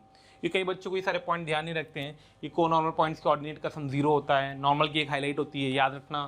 तो पैराबोला में जाकर के नॉर्मल वाला पॉइंट जरूर पढ़ना मेरे प्यारे बच्चों। चलिए आगे बढ़ते हैं नेक्स्ट क्वेश्चन की तरफ। कई बच्चे हमें कंटिन्यूअसली मैसेज करते हैं, सर इस टॉपिक पे वीडियो बनाइए, सर उस टॉपिक पे वीडियो बनाइए। तो उसके लिए मेरा आप सबसे ये सजेशन है कि आप हमारे यूट्यूब चैनल को सब्सक्राइब करें और बेल आइकन को हिट करें, जिससे आपको सारे नोटिफिकेशन प्रॉपर मिलते रहे। रीज़न इसका क्या है कि कई बार ऐसा होता है कि जिस टॉपिक की आप डिमांड कर रहे हो उसकी वीडियोस ऑलरेडी हमने बना रखे हैं और यूट्यूब चैनल पे हमारे पड़े हुए हैं, तो वो सारे नोटिफिकेशन आपको प्रॉपरली टाइम टू टाइम मिलते रहें, इसके लिए आप हमारा जो यूट्यूब चैनल है उसको सब्सक्राइब करें और हमारा बेल आइकन को हिट करें। तो ये हमारा था क्वेश्चन नंबर कौन सा था, 9th। ओके भाई, चलिए 10th क्वेश्चन पे आते हैं। 10th क्या कह रहा है 10th क्वेश्चन? 10th क्वेश्चन कह रहा है if variable tangent to the circle x square plus Y square equals to 1 intersect the ellipse x square plus 2y square equals to 4 at P and Q। एक circle पे variable tangent है जो ellipse को cut करती है P और Q पे। Then the locus of the point of intersection of the tangents at P and Q is a circle, a parabola, a ellipse। लो भाई, कुछ और नहीं है इसमें भी। उसने बोला एक एलिप्स था, एलिप्स की इक्वेशन ली तो फटाफट, तो एक्स स्क्वायर बाई 4। मुझे एक्चुअली मैं एलिप्स की इक्वेशन में जानबूझ के लिखता हूँ सिर्फ एक रीजन से, वो ये चेक करने के लिए कि वर्टिकल है कि हॉरिजॉन्टल है। खैर कोई फर्क नहीं पड़ेगा उससे। उसने बोला एक एलिप्स दे रखा था, ठीक है, एक सर्किल पे एक वेरिएबल टेंजेंट ड्रॉ करी गई है, सेंटर सेम है, तो मान ले सर्किल ऐसा था, फोटो बना दी रैंडम, प्योर रैंडम फोटो है, एग्जैक्ट फोटो नहीं बनाना कहीं, ठीक है। उसने उसको कट किया पी पे और क्यू पे, और पी और क्यू पे टेंजेंट ड्रॉ करी गई है, तो इसका जो लोकस है वो निकालना है। तो मैंने इसको एच कॉमा के मान लिया भाई। लोकस आपकी मोहब्बत कोऑर्डिनेट ज्योमेट्री में प्यारे बच्चों, लोकस मतलब मोहब्बत, ठीक। खैर फोटो की नीड नहीं थी क्योंकि बहुत ही कॉमन एंड पॉपुलर क्वेश्चन, याद होगा कई बार कर रहा होगा ऐसे क्वेश्चन को। तो रामू के रिस्पेक्ट में पी क्यू एलिप्स की कॉर्ड ऑफ कॉन्टेक्ट है, ठीक है। तो पी क्यू के बारे में बात करते हैं। तो P Q is C O C of ellipse with respect to R, ठीक है। और जो PQ है ये किसका काम करिए, tangent to the parabola, to the circle, मान ले किसी पॉइंट M पे, एट M, ठीक है। बात होती है M क्या है, M वेरिएबल पॉइंट है। तो भाई सर्किल की इक्वेशन क्या है, देखिए आपकी स्क्रीन पे चल रही है सर्किल की इक्वेशन आपके पास जो चल रही है, अरे चल, हाँ, सर्किल की इक्वेशन जो आपके पास चल रही है वो है x square plus Y square equals to 1।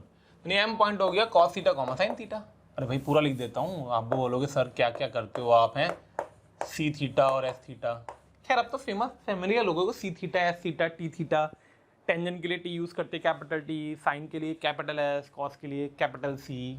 चलिए भाई ठीक है, तो हो गई कहानी, दोनों इक्वेशन सेम आएंगी, दोनों बार पी क्यू को लिख दो।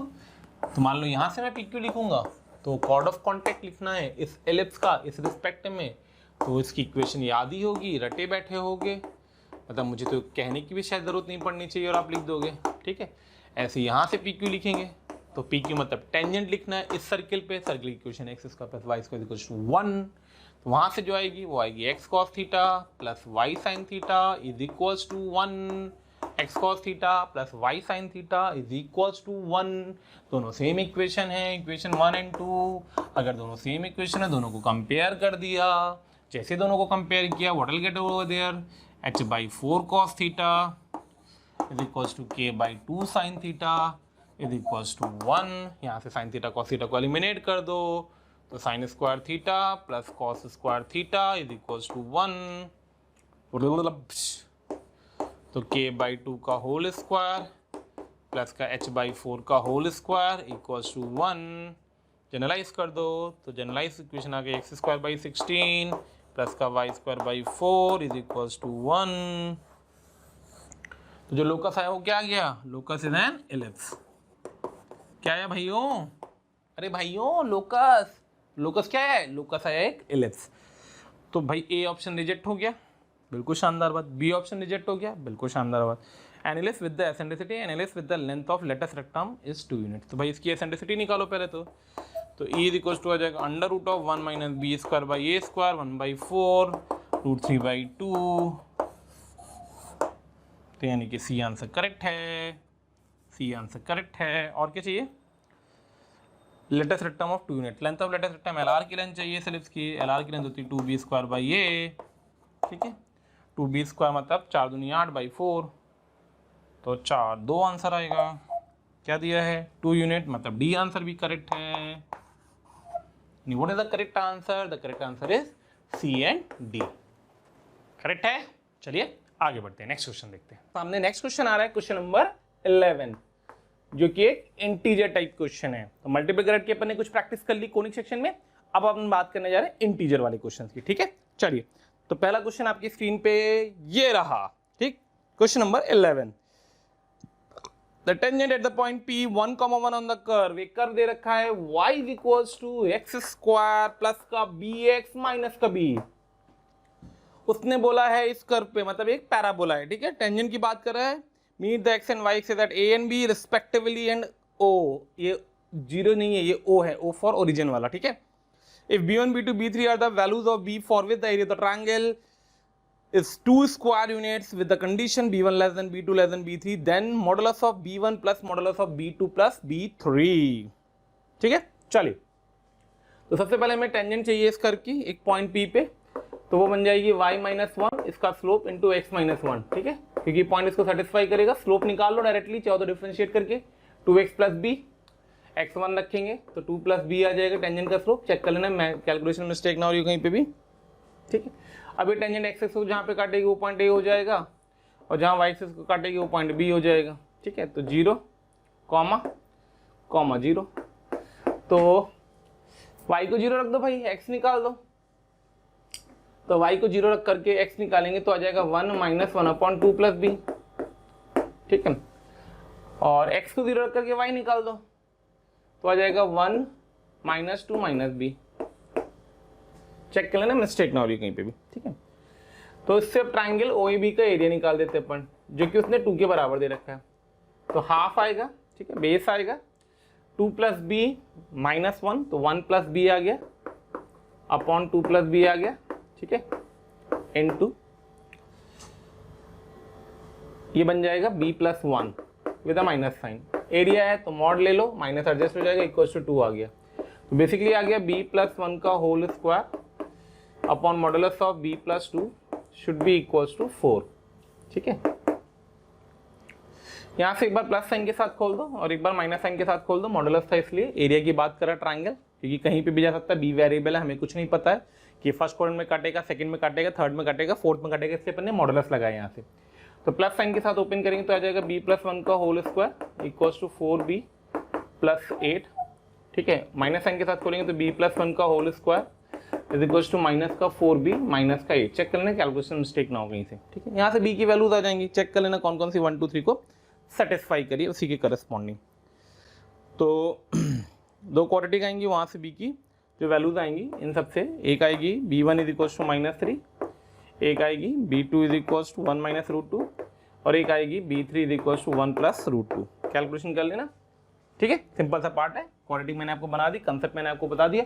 मॉड लेना नहीं भूलना एरिया निकालते वक्त, ध्यान रखना वेरिएबल बहुत गलती करता है बच्चा, आप जैसे बच्चे बहुत गलती करते हैं। तो मस्ट रिमेंबर, अगर वेरिएबल में चीजें दी गई हैं और हमें एरिया की बात करनी है तो 110% हम मॉड लेंगे, provided it is not specifying कि the area should be in first, second और थर्ड, फोर्थ क्वाड्रेंट। अगर क्वाड्रेंट मेंशन है तो आप उसके करस्पॉन्डिंग लेंगे, अदरवाइज मॉड लगाएंगे।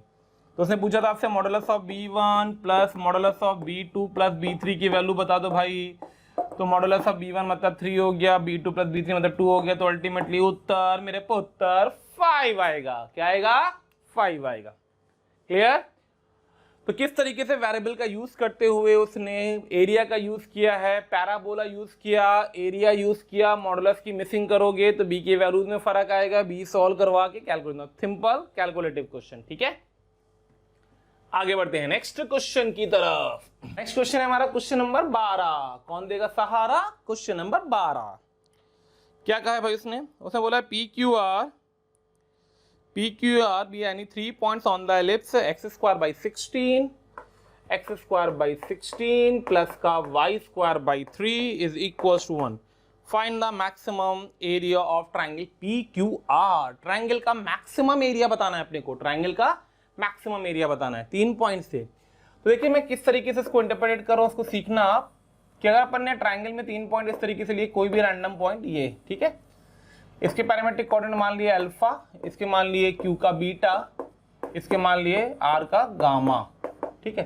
तो ध्यान रखना इसके करस्पॉन्डिंग सॉरी, इसके करस्पॉन्डिंग जो ऑक्सिलरी सर्किल होता है, इसके करस्पॉन्डिंग जो ऑक्सिलरी सर्किल होता है उस पे भी 3 पॉइंट होंगे, ठीक है, यहाँ, यहाँ और यहाँ, ठीक है। तो इसको मैंने ए लिख दिया, इसको मैंने बी लिख दिया और इसको मैंने सी लिख दिया। मस्ट रिमेंबर ये 3 पॉइंट भी, ठीक है। चलिए अब बात शुरू करते हैं, क्यों लिया ये अभी आपको समझाऊंगा मैं।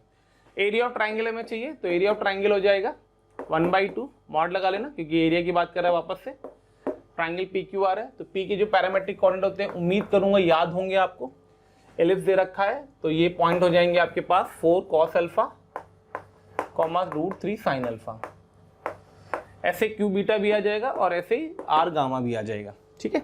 चलिए वैल्यू पुट कर देते हैं, तो बन जाएगा 4 cos alpha, √3 sin alpha, 1 area of triangle, 4 cos beta, √3 sin beta, 1 area of triangle, 4 cos gamma, √3 sin gamma, 1 area of triangle, ठीक है। मॉड लगा के क्या मैनिपुलेट करना है। 4 बार ले लिया, √3 बार ले लिया, तो डेल्टा इज इक्वल टू आ गया 2√3 मॉडुलस ऑफ, इसको ओपन कर दिया किसी भी एक के अलोंग, तो अपने पास आ जाएगा, मान लो इसके अलोंग ओपन करो तो 1 ये गया cos beta cos gamma minus sine gamma, cos gamma sine beta, तो ये बन गया sine of gamma minus beta, ठीक है, माइनस दूसरा गया, ये गया, थर्ड रो के अलोंग एक्सपेंशन कर रहा हूँ, थर्ड कॉलम के अलोंग, तो sine of gamma minus alpha आ गया, प्लस फिर ये गया और ये गया, तो sine of beta minus alpha आ गया, ठीक है। इसको थोड़ा सा ऑर्डर में लिख दिया क्योंकि मॉडुलस लगा हुआ है कैलकुलेशन के लिए। तो डेल्टा इज इक्वल टू 2√3 आ गया, मॉड ऑफ नेगेटिव बाहर ले लिया, इससे भी नेगेटिव बाहर लिया, तो अल्फा माइनस बीटा बना, बीटा माइनस गामा बना, गामा ने तीनों से नेगेटिव, इससे नेगेटिव बाहर ले लिए, इससे नेगेटिव बाहर लिया, पूरा बाहर आ गया, तो अल्टीमेटली नेगेटिव से कोई फर्क नहीं पड़ेगा, साइक्लिक ऑर्डर में जाएगा, alpha minus beta plus sign of beta minus gamma plus sign of gamma minus alpha, ठीक है, इसका मॉड। अब हमें चाहिए इसकी मैक्सिमम वैल्यू भाई, करेक्ट है। तो कंसेप्ट पता होगा कि अगर इसके करस्पॉन्डिंग ये 3 पॉइंट ए बी सी लेता मैं, A B C auxiliary circle में, तो जो इनके बीच का एंगल का डिफरेंस है, ये एरिया मैक्सिमम तब आएगा, इस ट्राइंगल का एरिया भी मैक्सिमम तब आएगा जब ये इक्विलेटरल ट्राइंगल होगा। और अगर ये इक्विलेटरल ट्राइंगल होगा तो इक्विलेटरल ट्राइंगल होने का मतलब है कि इनका डिफरेंस और इनका डिफरेंस, एंगल्स का डिफरेंस है, ये एंगल्स का डिफरेंस, ये हर बार 2π/3, 2π/3 और 2π/3 होगा, करेक्ट है। जैसे मैक्सिमम एरिया की बात करेंगे तो डेल्टा इज इक्वल टू आ जाएगा 2√3 sine 2π/3 minus √3/2 minus √3/2 minus √3/2, correct है। तो ये बन जाएगा तुम्हारे पास 2 तो कट गया, 3√3 इंटू √3, तो डेल्टा शुड बी, मतलब ये मैक्सिमम वैल्यू की बात करूँ, डेल्टा मैक्स, तो डेल्टा मैक्स जो आ जाएगा वो आ जाएगा अपने पास 9 के बराबर, तो करेक्ट आंसर आएगा 9। कंसेप्ट है, इंपॉर्टेंट कंसेप्ट है, ध्यान रखना किस तरीके से इंटरप्रेट किया गया। अगर आपको थोड़ा याद होगा तो ऐसा फंडा हम लोग कॉम्प्लेक्स नंबर में भी करते थे।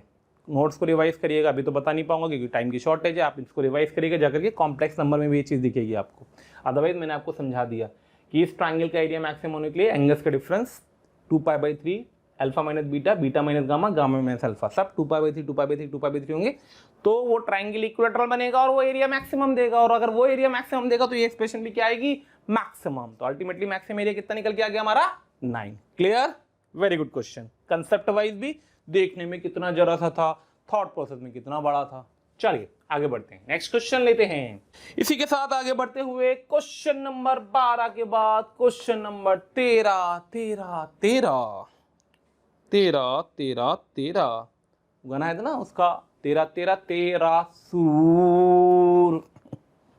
खैर, from a point perpendicular tangents are drawn to the ellipse कुछ पुचू द, ठीक है, सामने स्क्रीन पे आ चुका है क्वेश्चन आपका। चलिए आप पढ़ते जाइए। तो आपके पास दिया गया एलिप्स, एलिप्स क्या दिया गया, x² प्लस का 2y² इक्वल्स टू 2। उसने बोला था chord of contact touches a circle which is concentric with the given ellipse. ठीक है, एक एलिप्स था, उसके साथ कॉन्सेंट्रिक एक एलिप्स और था, तो एक कॉर्ड ऑफ कॉन्टैक्ट थी जिसको टच कर रही थी। कॉर्ड ऑफ कॉन्टैक्ट कहाँ से ड्रॉ हुई है, जहाँ से pair of perpendicular tangent draw हुई थी। From a point perpendicular tangents are drawn to the ellipse. ठीक है, इस पॉइंट से परपेंडिकुलर टेंजेंट ड्रॉ करी गई हैं। Touch the concentric, find the ratio the maximum minimum area of the circle, यानी इस सर्किल का मैक्सिमम मिनिमम एरिया चाहिए। कॉन्सेंट्रिक है तो सेंटर सेम होगा, यानी पूरी पिक्चर सिर्फ रेडियस पे नाचेगी। किस पे नाचेगी, रेडियस पे। Okay, comfortable, very good. पहला क्वेश्चन देख करके फील है ये पपुआ कहाँ बैठा होगा? भैया ये पपुआ बैठा होगा इस इलिप्स के डायरेक्टर सर्किल पे। किस पे? डायरेक्टर सर्किल पे। इलिप्स का डायरेक्टर सर्किल क्या होगा? X square plus Y square is equals to a square plus b square, 2 + 1 that is 3। Clear? Okay, तो इस पे पैरामेट्रिक पॉइंट अगर मानूंगा इस इलिप्स पे तो आएंगे √3 cos theta plus √3 sin theta. Correct. अब अगर मैं अब्बा की बात करूं, ए बी टेंजेंट की बात करूं, जो कि इसकी कॉर्ड है, कॉर्ड ऑफ कॉन्टेक्ट है, तो ए बी क्या काम कर रही है? ए बी, भैया ए बी काम कर रही है chord of contact of ellipse with respect to P. तो भैया हमने कॉर्ड ऑफ कॉन्टेक्ट की इक्वेशन लिख दी इस इलिप्स की, तो हो जाएगी x(1) तो √3x cos थीटा प्लस का, करेक्ट है, 2 times of y(1) is equals to 2। तो पढ़ने में फर्क ही नहीं पड़ता है, ठीक है। तो 2√3y sin theta is equals to 2, ये आ गई। अब उसने बोला ये इस सर्किल को टच कर रही है जिसका सेंटर 0 0 है, तो कॉट लगा दे कंडीशन ऑफ टेंजेंसी। तो कंडीशन ऑफ टेंजेंसी कहता है mod CP is equals to R। इसके सेंटर को मान लो C मान लिया, इस पॉइंट को मान लो CM लिख देना P की जगह पे, तो mod CM is equals to R। तो सेंटर से परपेंडिकुलर ड्रॉप करेंगे तो I get the value 2/√3 cos square theta plus का 12 तो 2√3 ना 4 12 sin square theta, that will be equals to R। ठीक है, यहाँ से R इज इक्वल्स टू आ गया 2/√, ठीक है, 3 cos स्क्वायर थीटा, तो ये 3 बन गया, प्लस का 3 चला गया तो 9 sin स्क्वायर थीटा आ गया। अब अगर R की वैल्यू मैक्सिमम मिलेगी तो एरिया मैक्सिमम आएगा, और अगर R की वैल्यू मिनिमम मिलेगी तो सर्किल का एरिया मिनिमम आएगा। R मैक्सिमम तब होगा जब ये मिनिमम हो, ये 0 हो, मतलब ये 2/√3 हो। R मिनिमम तब होगा जब मैक्सिमम मतलब 9 3 12 हो, 12 मतलब हो गया 4 के 12 1/√3 हो। एरियाज का रेशियो चाहिए, तो डेल्टा मैक्स क्या चाहिए था? डेल्टा मैक्स की डेल्टा मिन क्या रेशियो चाहिए किसका? Find the ratio of the maximum area to the minimum area, delta max to the delta min, ठीक है। तो that will be equals to delta max मतलब पाई आर स्क्वायर, तो 4/3 divided by pi r square 1/3। पुच्चू पुच्चू चुल्लू पुल्लू, answer आ गया 4। तो भाई देखिए क्या क्या करवाया उसने आपसे क्या क्या करवाया? उसने आपसे एलिप्स पे डायरेक्टर सर्किल पूछा, पॉइंट एज्यूम कराया, कॉर्ड ऑफ कॉन्टेक्ट निकलवाई, सर्किल पे कॉट लगवाया, रेडियस को मैक्सिमाइज मिनिमाइज करवाया, तब एरिया की बात करी। A complete full length normal average question for advance point of view, ठीक है। मेंस में तो बहुत टफ काउंट होगा, बट अगर एडवांस की बात करूंगा तो एडवांस में क्वेश्चन एक अबव एवरेज क्वेश्चन में काउंट होगा। अच्छा क्वेश्चन है, मैनिपुलेशन वाइज सिंपल है, बट सिली मिस्टेक होने के चांसेस या ये सब थॉट लेने के लिए आपको सोचना पड़ेगा वहां पे, ठीक है। चलिए आगे बढ़ते हैं, देखते चलिएगा। क्यों? क्योंकि अपने को देखिए, मैं बार बार आप लोगों से बोल रहा हूँ, ज्यादा के चक्कर में मत पढ़ना, जो पढ़ना एडवांस में सॉलिड करके जाना, इतना याद रखना। तो आगे बढ़ते हैं नेक्स्ट क्वेश्चन की तरफ। नेक्स्ट क्वेश्चन हमारा क्वेश्चन नंबर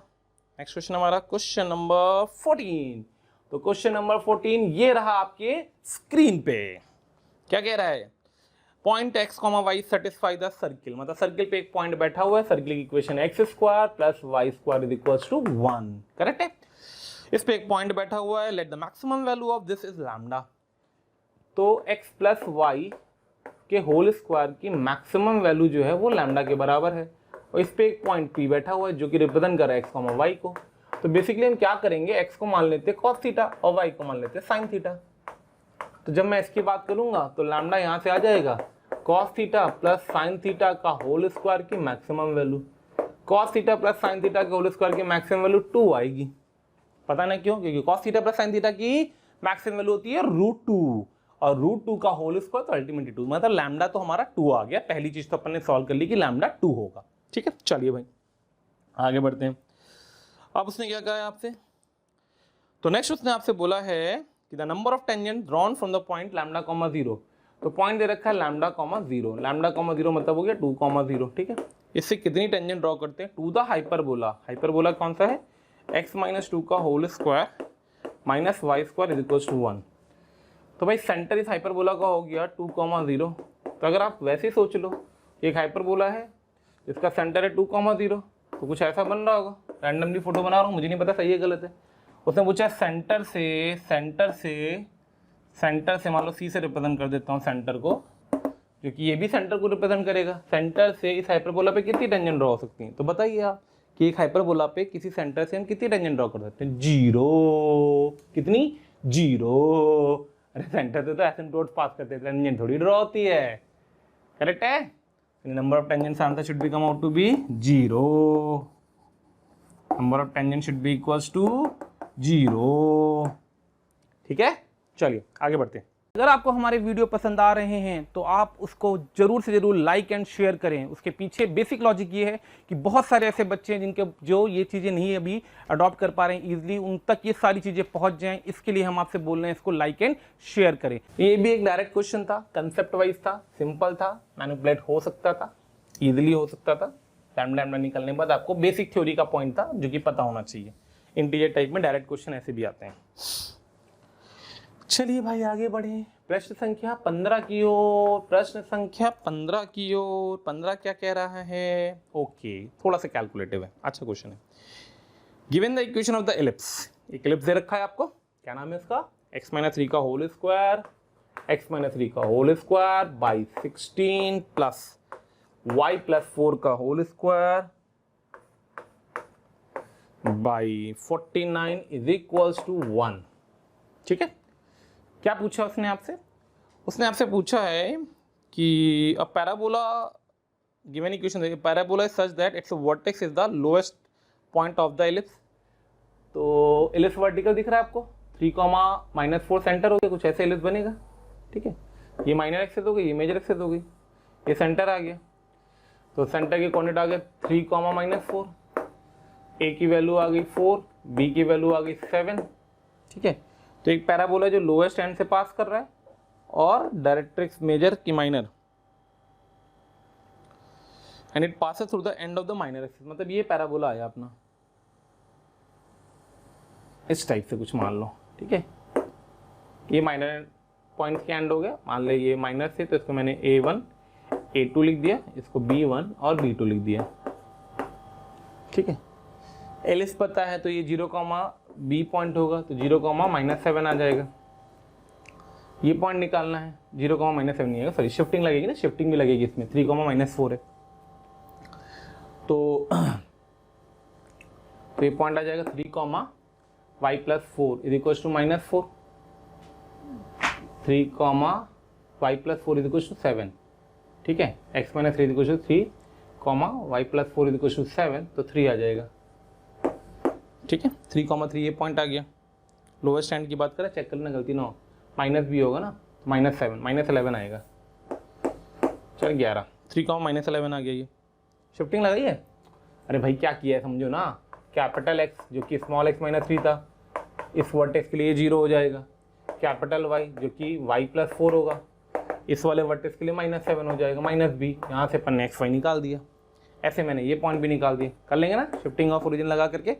A,0 तो A, 0 तो A, तो 7, 0 -4, और ये आ जाएगा -A, 0 तो -1, -4। अब मुझे एक पैराबोला चाहिए जिसकी सूरत ऐसी हो, ओपनिंग अपवर्ड हो। वर्टेक्स क्या है? ये है वर्टेक्स। तो मान लीजिए पैराबोला, तो y+11 ओपनिंग अपवर्ड है, तो y इक्वल्स टू 4, या चलो b लिख दो, खाली b is equals to x-3 का whole square. Opening upward parabola, तो y इक्वल्स टू 4x², तो 4 चाहे तो b यहाँ लिख दो, खत्म करो। अब b कैसे आएगा? तो b नहीं कुछ और लिख दो, लैम्डा लिख दो, लैम्डा। अब लैम्डा कैसे आएगा? तो फॉर लैम्डा पासेस ये कुछ भी रख दो, 7, -4, तो यहाँ से तुम्हारा लैम्डा निकल आएगा। लैम्डा आ जाएगा तो पैराबोला की इक्वेशन आ जाएगी। क्या पूछा गया वो चेक कर लेते हैं। तो अपनी इक्वेशन बन के आएगी फाइनली सॉल्व करके, तो आ जाएगी 16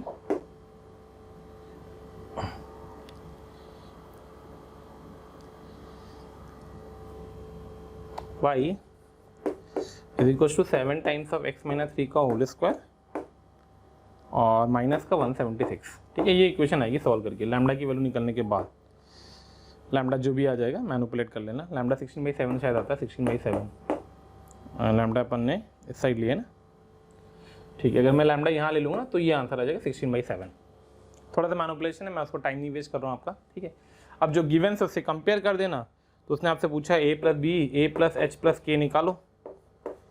तो इससे अगर मैंने कंपेयर किया तो a की वैल्यू कितनी आएगी, जो दिया गया है उसके करस्पॉन्डिंग a की वैल्यू आ जाएगी 7, h की वैल्यू आ जाएगी 3 और k की वैल्यू आ जाएगी 176। इन तीनों का सम, तो that will be come out to be, तीनों को ऐड कर दो 186। तो ये 3 डिजिट का आंसर मैनिपुलेशन हुआ, ठीक है तो सिंपल सा आता है। ऐसे क्वेश्चन आईआईटी में आ चुके हैं, अगर आपको याद हो तो। पैराबोला पे सर्किल, सर्किल पे ये कंसेप्ट लगाते हुए पैराबोला बनाना, एलएस पे मैंने करवा दिया आपको। हाइपरबोला पे भी पिक्चर बन सकती है, तो कुछ भी हो सकता है। मतलब क्वेश्चन का फॉर्मेशन किसी तरीके से होता है। शिफ्टिंग ऑफ ओरिजिन का प्रॉपर यूज होना चाहिए, इक्वेशन का फॉर्मेशन प्रॉपर आना चाहिए, और इक्वेशन के बाद जो वेरिएबल्स होते हैं उनको निकालना प्रॉपर आना चाहिए, ठीक है। एक बहुत ही नॉर्मल सिंपल सा क्वेश्चन। सिंपल वर्ड ना बोलूं, अच्छा नहीं लग रहा होगा कि सर आप सिंपल बोलो। यार मैं अपने फ्रेम में बातें करता हूँ ना, तो मुझे लगता है सिंपल है। अब अगर मैं आपके फ्रेम में बातें करूंगा तो आपके लिए थोड़ा सा कैलकुलेटिव है। कैलकुलेटिव तो होनी है भाई। Coordinate geometry means calculation. Coordinate geometry word आ गया जिसमें भी ट्री लग गया तो उसमें कैलकुलेशन तो आई आएगी। चाहे ट्रिग्नोमेट्री के देखो क्वेश्चन, कोऑर्डिनेट ज्योमेट्री के देखो, ठीक है। तो आपको इसमें एक चीज ध्यान रखनी है कि थोड़ा सा स्पीड मेंटेन करते हुए चलना है क्वेश्चन में। चलिए आगे बढ़ते हैं नेक्स्ट। तो this was the last question, is the question number कौन सा किया है अपन ने, क्वेश्चन नंबर 15 किया है। Come to the question number 16। आगे बढ़ते हैं क्वेश्चन नंबर 16 की तरफ। एक बहुत ही प्यारा क्वेश्चन, कैलकुलेशन के साथ साथ प्यारा क्वेश्चन है, कंसेप्ट वाइज भी बहुत प्यारा है, ठीक है। आपको अच्छा लगेगा होपफुली, ऐसा मैं एक्सपेक्ट कर रहा हूँ। तो ये 16वां क्वेश्चन आपकी स्क्रीन पे आया। क्वेश्चन है chord A B which bisect at 1 1 is drawn to the hyperbola कुच्चू पुच्चू। तो पहली चीज़ तो ध्यान से देखते हैं ना, मैं थोड़ा सा रैंडम फोटो बनाऊंगा क्योंकि ये वाला तो हाइपरबोला है नहीं जो हम लोग स्टैंडर्ड पढ़ते हैं, ठीक है। तो ये एक हाइपरबोला दिया गया था =4, तो मैंने मान लिया यही फोटो थी, मेरा मन था, ऐसे मुझे भाया, तो मैंने एक ए बी ले लिया, ठीक है। कॉर्ड बना दी इसकी, ठीक है। इसका ये मिड पॉइंट हो गया, कोऑर्डिनेट है इसके 1,1। सेंटर इसका सी था, मान ले सेंटर सी था, ठीक है। ये ऐसी फोटो नहीं है, मैं फिर बोल देना हूँ, बट मैं क्योंकि मैं एग्जैक्ट फोटो नहीं बना रहा हूँ तो मैं इंटरप्रिटेशन करने के लिए कर रहा हूँ क्वेश्चन में क्या क्या पूछा गया, कैसे कैसे कर सकते हैं, ठीक है। इसके 2 ऐसे एसिम्पटोट्स हो गए, तो ये डॉटेड वाले एसिम्पटोट्स बना दिए मैंने। इसको इसने कट किया ई पे, इसको इसने कट किया एफ पे, ठीक है। फिर इसने पूछा है if the equation of the circum circle of the triangle this, एक ट्राइंगल आएगा, इसको सर्कमस्क्राइब करने वाला सर्किल ये होगा। तो इस सर्किल की इक्वेशन दे रखी है उसने, क्या दे रखी है, x² + y² - ax - by + c = 0। तो उसने पूछा find the value of 23a - b + c / 12। चलिए भाई, ठीक है। सबसे पहले हमने इसका सेंटर निकाला, इस हाइपरबोला का सेंटर कैसे निकलता है सेंटर, पार्शियल डेरिवेटिव अप्रोच पता होना चाहिए। पार्शियल डेरिवेटिव अप्रोच से किसी भी हम किसी भी कोनिक का सेंटर और पेयर ऑफ स्ट्रेट लाइन का पॉइंट ऑफ इंटरसेक्शन निकाल सकते हैं, ठीक है। कैसे होता है उसका प्रूफ तो मैं देने वाला नहीं है आपको। तो यहाँ से सॉल्व करेंगे तो ये बनेगा आपके पास 14x + 8y 14x + 8y = 0। और जब y के रिस्पेक्ट में डिफरेंशिएट करेंगे तो 8x - 2y = 0। दिख रहा है यहाँ से, तो सेंटर के जो कोऑर्डिनेट आ जाएंगे वो 0, 0 आ जाएंगे। तो ये तो हो गया हमारा ओरिजिन, पहली चीज सॉल्व, डन, ओके भाई। अब बात करिए हमने ए बी की इक्वेशन निकालने की, इसकी इक्वेशन ए बी की। तो ए बी इस हाइपरबोला की कॉर्ड है जिसका मिडिल पॉइंट पता है, तो cord with the given middle point की इक्वेशन होती है t = s1। Cord with the given middle point की इक्वेशन होती है t = s1, ठीक है। तो t = s1 से अगर हम इंटरप्रेट करेंगे तो t मतलब टेंजेंट की एक्सप्रेशन, = s मतलब कर्व की एक्सप्रेशन। तो 7 × x × 1 प्लस का 4 times of x × 1 plus y × 1, ठीक है, माइनस का 1 × y -4 = 7 + 8 -1 -4, ठीक है। कैलकुलेट कर लेना, सिंप्लीफाई करके जो इक्वेशन आएगी तो यहाँ से ए बी की इक्वेशन आ जाएगी।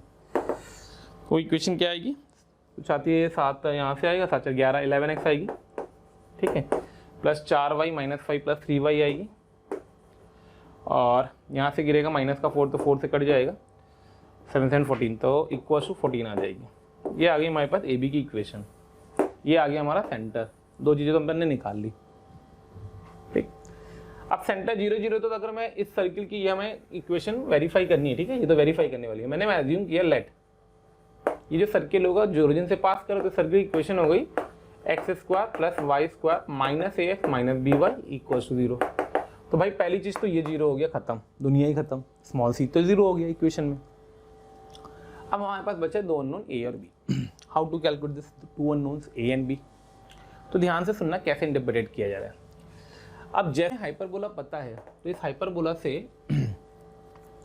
हम इस पेयर ऑफ एसिम्प्टोट्स की इक्वेशन चाहते हैं, करेक्ट है। और एक बार इस पेयर ऑफ एसिम्प्टोट्स की इक्वेशन हम होमोजेनाइजेशन से निकालेंगे। भाई सेंटर को ये लाइन और ये सर्किल जहां कट कर रहे हैं इसको मैं होमोजेनाइज कर रहा हूं इसके साथ, किसके साथ? ओरिजिन के साथ। कर्व कौन सा लिया मैंने? सर्किल। लाइन कौन सी लिखी है? A b. तो मैं होमोजेनाइज कर रहा हूँ, किसको होमोजेनाइज कर रहा हूँ? होमोजेनाइज। तो ये होमोजेनाइजेशन हमें क्या देगा? Joint equation of CE and C F. Joint equation of CE and C F कैसे देगा? इस सर्किल को इस लाइन के साथ होमोजेनाइज करेंगे, क्या इक्वेशन आएगी? X square plus Y square minus का ए एक्स प्लस का b y into 11x plus का 3y अपॉन 14। होपफुली ये फंडा आपको याद होगा होमोजेनाइजेशन का। नहीं याद होगा तो देखिए एक क्वेश्चन अपन ने ले लिया जिससे आपको होमोजेनाइजेशन स्ट्राइक कर जाएगा। हर एक टर्म की डिग्री सेम बनानी होती है होमोजेनाइजेशन में। ये एक्स स्क्वायर है, ये वाई स्क्वायर है, तो 2 2 1 1 था, तो 1 1 के साथ 1 को बैठाया, 1 को बैठाया, उस 1 को कैसे लिखा है? यहाँ से लिखा है 1 को, ठीक है। तो इसको ये हो गई जॉइंट इक्वेशन किसकी? सी एंड सी एफ की। और सी और सी एफ क्या है? हमारे एसिम्प्टोट्स। तो एसिम्प्टोट्स की इक्वेशन हम एक तरीके से और निकाल सकते हैं। अब वो दूसरी तरीके से कैसे निकालते हैं? तो मान लो हमने इसको इक्वेशन 1 लिख दिया, ठीक है, इक्वेशन 1 लिख दिया। नाउ ठीक, थोड़ा ध्यान देना, मैं एक्चुअली में बोर्ड को साफ नहीं करना चाह रहा था क्योंकि पूरा क्वेश्चन आपको दिखना चाहिए, तो ऐसे कर देता हूँ, ठीक है। Come to the second form. अब मैं इस हाइपरबोला से एसिम्प्टोट्स की इक्वेशन पूछूंगा आपसे। तो हाइपरबोला से एसिम्प्टोट्स की इक्वेशन आपको निकालनी आनी चाहिए। एसिम्प्टोट्स, हाइपरबोला की इक्वेशन और एसिम्प्टोट्स की इक्वेशन में क्या फर्क होता है? कांस्टेंट का फर्क होता है। वो कांस्टेंट कैसे इंटरप्रेटेड होता है तो वो देखिए। तो अपने में जो सेकंड डिग्री कर्व लिखा हुआ था उस कर्व को मैंने ऐसे लिख दिया, 7x स्क्वायर प्लस का 8xy माइनस का y square equal to lambda. बस सिर्फ कांस्टेंट का फर्क आता है। हाइपरबोला में ये 4 था, यहाँ पे अपन ने इसको लैम्डा लिख दिया। लैम्डा का यूज तो नहीं किया मैंने, ठीक है। अब बात आती है लैम्डा कैसे निकलेगा भाई, जल्दी जल्दी देखना क्योंकि बहुत कैलकुलेटिव क्वेश्चन हो गया है, ठीक है, फंडा वाइज, कंसेप्ट वाइज। लैम्डा कैसे निकलेगा? तो ये एक पेयर ऑफ लाइंस को रिप्रेजेंट करेगा। अगर ये पेयर ऑफ लाइन को रिप्रेजेंट करेगा तो 110% डेल्टा, डेल्टा याद है कौन सा होता है? डेल्टा, जिसको हम लोग डी बोलते थे, फॉर्मूला लिख दे रहा हूँ मैं, शायद याद आ जाएगा। A B c plus 2FGH minus का AF स्क्वायर माइनस का BG स्क्वायर माइनस का CH स्क्वायर, करेक्ट है। ये 0 होना चाहिए। किस कर्व में? Any second degree curve represent a pair of line if delta equals to 0। यहाँ से चेक कर लेना, तो लैम्डा की वैल्यू शायद 0 आ जाएगी, ठीक है। Check calculation. तो जैसे लैम्डा की वैल्यू 0 आ जाएगी वैसे यहाँ से एसिम्प्टोट की इक्वेशन आ जाएगी, ठीक है। एसिम्प्टोट की इक्वेशन आ जाएगी 7x स्क्वायर प्लस का 8xy माइनस का 4y माइनस का y स्क्वायर इक्वल्स टू 0। ये इक्वेशन 2 है। अब इक्वेशन 1 भी एसिम्प्टोट्स को रिप्रेजेंट करी, इक्वेशन 2 भी एसिम्प्टोट्स को रिप्रेजेंट करी, दोनों को कंपेयर कर लेना। तो 1 और 2 को कंपेयर करेंगे, 1 और 2 को कंपेयर करेंगे। जैसे कंपेयर करेंगे अपने पास ए और बी की वैल्यू आ जाएगी। ए और बी की वैल्यू आ जाएगी तो सर्किल की इक्वेशन आ जाएगी। कर लेंगे, ठीक है भाई, बहुत शानदार बात। ए और बी क्या आता है ये मैं बता देता हूँ। ए की वैल्यू आएगी 112/23, सोच रहे हो सर क्या वैल्यू निकाल लो। और बी की वैल्यू आएगी 64/23। अब सोचो सर आधा तो आप इंग्लिश बोल लो आधा हिंदी बोल लो। 112/23 एंड 64/23।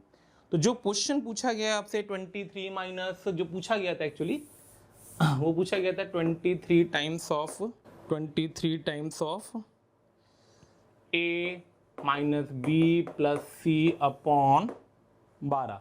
तो बेटा इसका जो आंसर आ जाएगा सॉल्व करके वो 4 निकल के आ जाएगा, सिंगल डिजिट इंटीजर। अच्छा लगा? शानदार क्वेश्चन था, शानदार, बेहतरीन। मस्त, देखो क्या क्या पूछा गया, मैं थोड़ा सा रिवाइज एंड रिकॉल करवा रहा हूँ। हाइपरबोला देख करके बैंड बज जाती है, करेक्ट है, बैंड बज जाती है हाइपरबोला देख करके।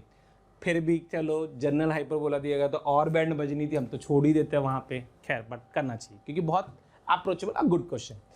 तो हाइपरबोला दिया गया था तो मैंने पार्शियल डेरिवेटिव पोस्ट से सेंटर निकाला, कॉर्ड की इक्वेशन चाहिए थी ए बी की, cord with the given middle point वाला कंसेप्ट लगाया, तो ए बी आ गया हमारे पास। सर्किल की इक्वेशन चाहिए थी, एज्यूम कर ली, होमोजेनाइजेशन लगाया, वहाँ से सी ई और सी एफ की जॉइंट इक्वेशन निकाल दी, सी और सी एफ की जॉइंट इक्वेशन यहाँ से भी निकल सकती थी, वो निकाली अपन ने हाइपरबोला में एसिम्प्टोट्स की इक्वेशन। अगर ये पेयर ऑफ एन को रिप्रेजेंट करा तो इसका डेल्टा जीरो होना चाहिए था, तो डेल्टा को जीरो किया, वहाँ से हमारा लैम्डा आ गया, कैलकुलेशन करके चेक कर लेना, ठीक है। तो इससे इक्वेशन आ गई, ये दोनों इक्वेशन पेयर ऑफ एसिम्प्टोट्स को रिप्रेजेंट करी, दोनों सेम होंगी, दोनों को सेम है तो दोनों को कंपेयर करके ए और बी निकाल दिया, ए और बी आ गया तो पुट कर दिया तो उत्तर ले लिया पुत्र, करेक्ट है ना। चलो भाई, तो बढ़िया शानदार क्वेश्चन था, बेहतरीन, मजा आई होगी देख करके, ऐसा मैं एक्सपेक्ट कर रहा हूं आपसे। तो अगला क्वेश्चन आ रहा है हमारे पास, क्वेश्चन नंबर 17। क्या है भाई 17?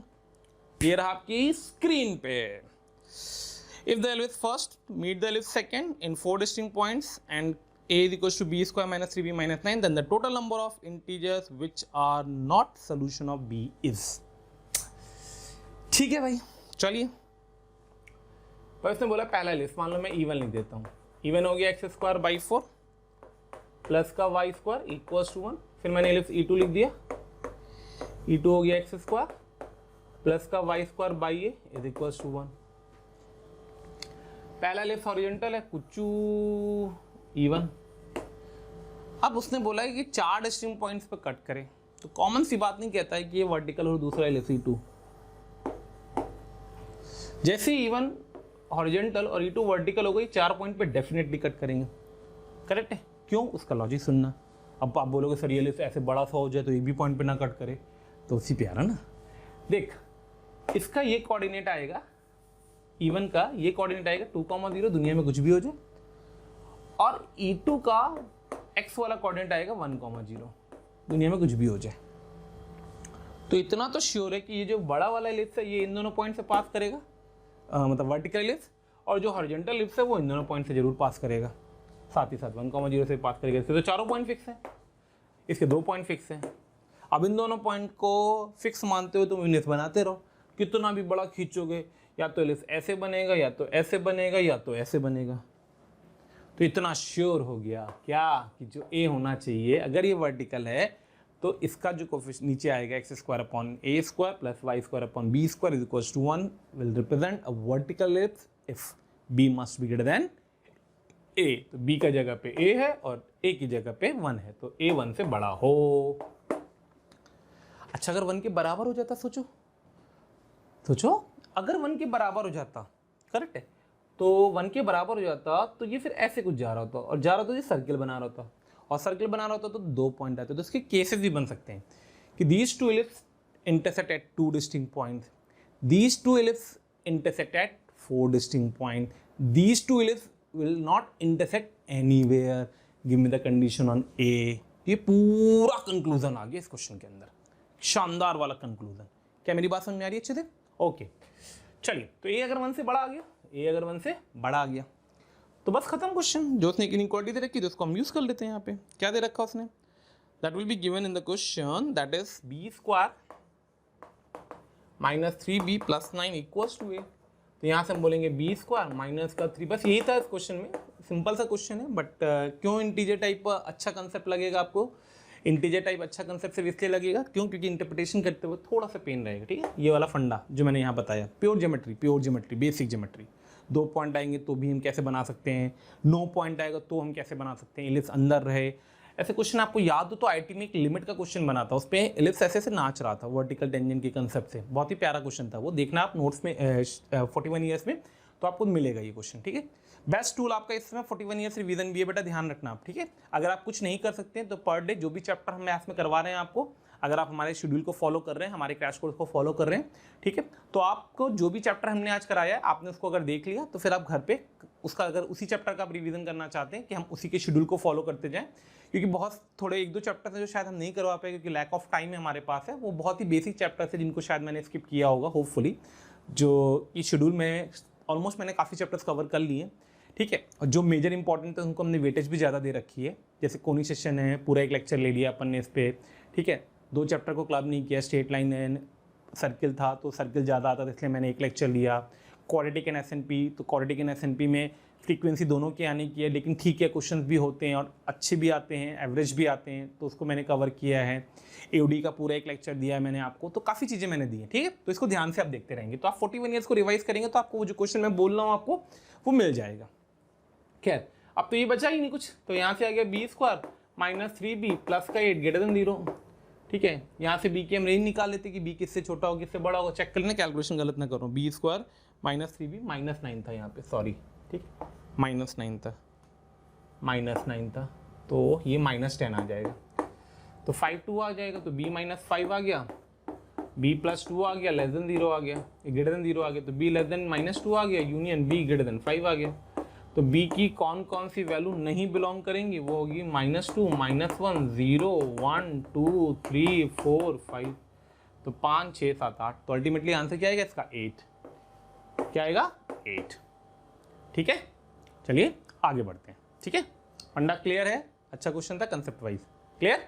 चलिए आगे बढ़ते हैं। अब आपके पास आ रहा है ये question number 18 on your screen. This is a paragraph question. तो इसके पैराग्राफ को ध्यान से पढ़ लेना क्योंकि 3 पार्ट हैं इसके अंदर, सिर्फ पहले पार्ट में आपको पैराग्राफ दिखेगा, बाकी 2 क्वेश्चन जो अगले आएंगे उन दोनों में पैराग्राफ नहीं दिखेगा, तो पैराग्राफ को ध्यान से पढ़ना, ठीक है। पैराग्राफ कह रहा है कि लेट x², क्वेश्चन नंबर 18 की बात कर रहे हैं, ठीक है। एक पैराबोला x² कर्व है, x² + 6xy प्लस का y² = 1, ठीक है, ओके। उसने बोला is the curve with respect to the old axis, मतलब x axis and y axis, rotation of axis का कंसेप्ट मैंने यहाँ पे उठाया है इस क्वेश्चन के अंदर, ठीक है, along with the conic section. अच्छा कंसेप्ट है, थोड़ा सा यूज भी कम करते हैं, बट मैं एक्सपेक्ट करता हूँ एडवांस में अगर कोई अच्छा क्वेश्चन का लेवल बनना है, अच्छे लेवल का क्वेश्चन बनना है, अच्छा क्वेश्चन का लेवल क्या, क्वेश्चन लेवल का क्वेश्चन, तो रोटेशन वो इनडायरेक्टली पूछ सकता है आपसे, ठीक है। वैसे तो सिलेबस में नहीं है, अगर आप ऑफिशियली बात करेंगे तो IIT का प्रॉस्पेक्टस पढ़ेंगे तो उसमें नहीं मिलेगा। खैर, old axis chain equation of the locus this when the lines x plus y equals to 0 and x minus y plus 1 equals to 0 are taken as the new x and y axis, then its name is S1। तो हमें S1 निकालना है, basically इसको change करना है और change करके S1 निकालना है, ठीक है। कब भाई, जब x एक्सिस और y एक्सिस ऐसे थी, जब ये हमारी एक्सिस से काम कर रही थी तो कर्व ये था। अब हमारी एक्सिस से काम कर रही है 2 लाइनें, कौन कौन सी है वो, एक लाइन है x plus y equals to 0, x plus y equals to 0, और एक लाइन है हमारे पास x minus y plus 1, तो x minus 1 और y 1, तो मतलब कुछ ऐसे आएगी, यूँ, ये नहीं लाइन आ गई हमारी, ठीक है। ऑब्वियसली बात है दोनों परपेंडिकुलर होंगी, तो इसका कैलकुलेशन का तरीका सीखिए, ठीक है। ये हमारी नई एक्सिस हो गई, कैपिटल x एक्सिस मान लिया इसको मैंने, और इसको मैंने कैपिटल लेटर दे दूँ y एक्सिस मान लिया। तो बात आती है how to calculate this capital x and capital y, ठीक है, किस तरीके से इसको इंटरप्रेट करा जाता है। तो आइए उसको सीखते हैं। अगर आता है तो बहुत अच्छी बात है, नहीं है तो मैं थोड़ा शॉर्ट में बता देता हूँ। मान लो ये पॉइंट P था, जब मैं इस फ्रेम में खड़ा था तो इसके कोऑर्डिनेट x, y थे, ठीक है, और जब मैं इस फ्रेम में खड़ा हो गया तो इसके कोऑर्डिनेट हो गए कैपिटल X कैपिटल Y, जो कि हम ऐसे डिफाइन कर रहे हैं। आई मेरी बात समझ नहीं आई, ठीक है। तो ये कैपिटल X है, सॉरी ये कैपिटल Y है और ये कैपिटल X है, ठीक है। तो ये जो लाइन थी, इस लाइन पे जो परपेंडिकुलर डिस्टेंस आएगा, इस लाइन पे जो परपेंडिकुलर, वो कैपिटल X को रिप्रेजेंट करेगा। तो कैपिटल X किसको रिप्रेजेंट करेगा, X डैश करना चाहो तो आप डैश कर सकते हो अगर आपको कंफ्यूजन हो रहा हो। तो कैपिटल X होगा length of perpendicular from this point on this line, तो that will be come out to be x plus y by √2, correct है। ऐसे कैपिटल Y क्या आएगा, कैपिटल Y हमारा कैपिटल Y ये आएगा, ये जो कैपिटल Y है ये परपेंडिकुलर होगा इस लाइन पे। इस लाइन की इक्वेशन क्या थी, x minus y equals to 1 शायद, if I am not wrong, नहीं +1 इक्वल्स टू 0 था, चेक कर ले रहा हूँ मैं, x minus y +1 equals to 0, correct है, ठीक है। तो कैपिटल Y हमारा क्या जाएगा, कैपिटल Y हमारा जाएगा x माइनस वाई +1 बाई √2, ठीक है। मॉड लगाना चाहो मॉड लगा दो, क्योंकि लेंथ की बात करें, बट कोई लॉजिक है नहीं मॉड का, क्योंकि पॉइंट तो कहीं भी हो सकता है। अभी अपन ने जो फोटो ली फर्स्ट क्वाड्रेंट के अकॉर्डिंग ली, तो हम पॉजिटिव की बात करें। यहाँ से क्या करो, अब इन दोनों इक्वेशन से हम स्मॉल x से स्मॉल y को सॉल्व कर लेते हैं in terms of capital X से कैपिटल Y, तो सिस्टम ऑफ इक्वेशन हो गया, very easily you can solve it, ठीक है। तो सॉल्व करके क्या आएगा मैं लिख देता हूँ, आप कैलकुलेट कर लेना। तो भाई स्मॉल x आ जाएगा capital X plus capital Y upon √2, correct है, -1/2, और स्मॉल y इक्वल्स टू आ जाएगा capital Y minus capital X upon √2 plus 1/2। ठीक है, कैलकुलेशन चेक कर लेना एक बार, मुझे x चेक कर लेता हूँ, मैं होता मैंने गलत ना लिख रखा हो। तो हमें क्या चाहिए, x चाहिए ना, तो यहाँ से तो दोनों को ऐड कर दो, तो दोनों को ऐड करेंगे, √2 से मल्टीप्लाई कर दो, तो √2 times of capital X plus capital Y, मतलब capital X plus capital Y, √2 times of capital X plus capital Y is equal to 2x plus 1, तो 2x प्लस 1 तो -1 आ गया, करेक्ट है, शानदार बात।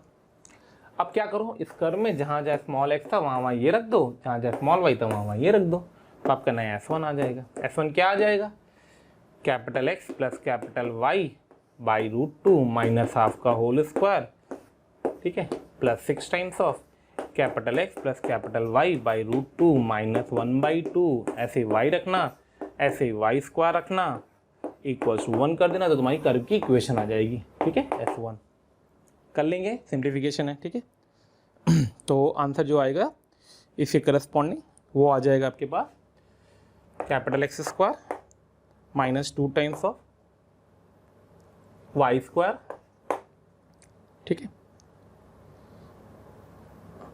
माइनस का √2x प्लस 1 इक्वल्स 0। ठीक है, तो इसके करस्पॉन्डिंग जो आपको करेक्ट आंसर आएगा वो आंसर आएगा C। क्लियर?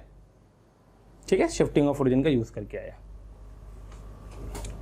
तो ये हो गया हमारा क्वेश्चन नंबर 18। शिफ्टिंग कह रहे हैं, रोटेशन या ट्रांसफॉर्मेशन ऑफ एक्सेस या रोटेशन ऑफ एक्सेस का कंसेप्ट बोलिए, बेटर रहेगा रोटेशन ऑफ एक्सेस को, बट ये थोड़ा सा शिफ्टिंग के साथ है, शिफ्टिंग विद रोटेशन, दो कंसेप्ट एक साथ यूज किए गए। ठीक है, चलिए आगे बढ़ते हैं, नेक्स्ट क्वेश्चन। हाँ भाई, तो नेक्स्ट क्वेश्चन आ रहा है आपकी स्क्रीन पे, ओनली क्वेश्चन, ध्यान रखना, 19। ठीक है, जो S1 कर्व हम लोगों ने पिछले क्वेश्चन में निकाला था, जिसका नाम मैं लिख देता हूं यहाँ पे। ठीक है, पिछला ऑप्शन था वो था अपने पास x square minus 2y square minus √2x plus 1 equal 0। उसने पूछा भाई ये जो कर्व है ये कर्व क्या है, तो कुछ ना करो, सिंपल सी कंडीशन, h स्क्वायर और ab चेक कर लो, h स्क्वायर इसका 0 आ जाएगा और ab इसका नेगेटिव आ जाएगा, यानी यहाँ से आ जाएगा h square greater than ab, और अगर h square greater than ab है तो जो फिगर है वो एक हाइपरबोला का फिगर होता है, यानी कि जो ये कर्व बन के आएगा ये किसको रिप्रेजेंट करेगा, हाइपरबोला को। आप चाहो तो उसको परफेक्ट स्क्वायर बना करके भी चेक कर सकते हो, वेरी सिंपल, दिख रहा होगा। अरे दिख गया, हाँ दिख गया सर, दिखाओ, चलो।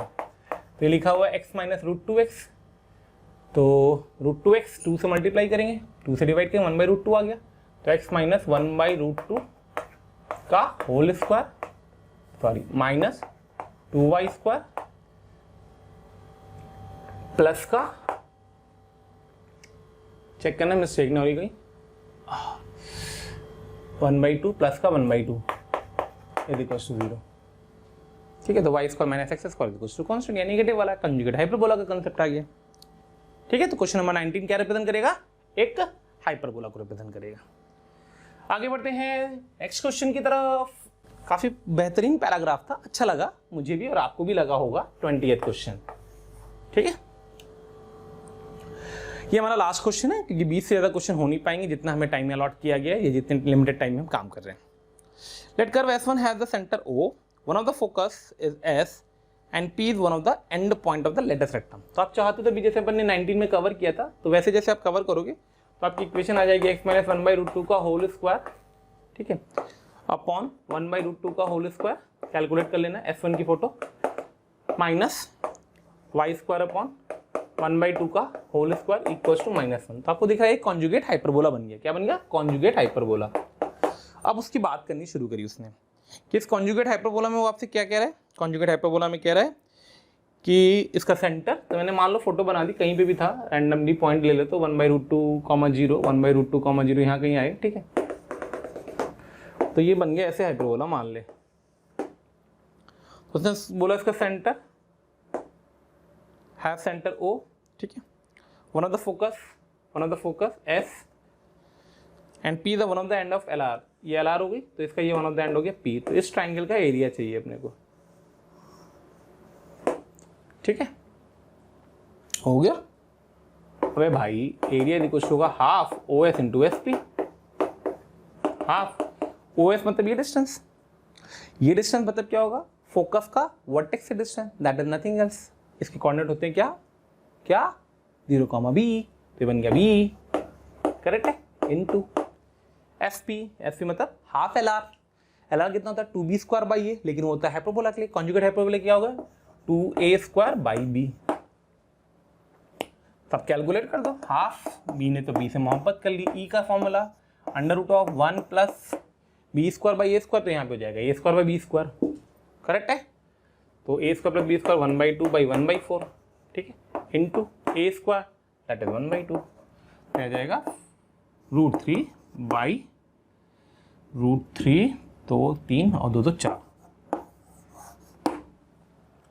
तो इसकी करस्पॉन्डिंग कोई ना कोई आंसर मैच करना चाहिए, इसके करस्पॉन्डिंग कोई ना कोई आंसर मैच करना चाहिए, √3/4। तो correct answer is answer D.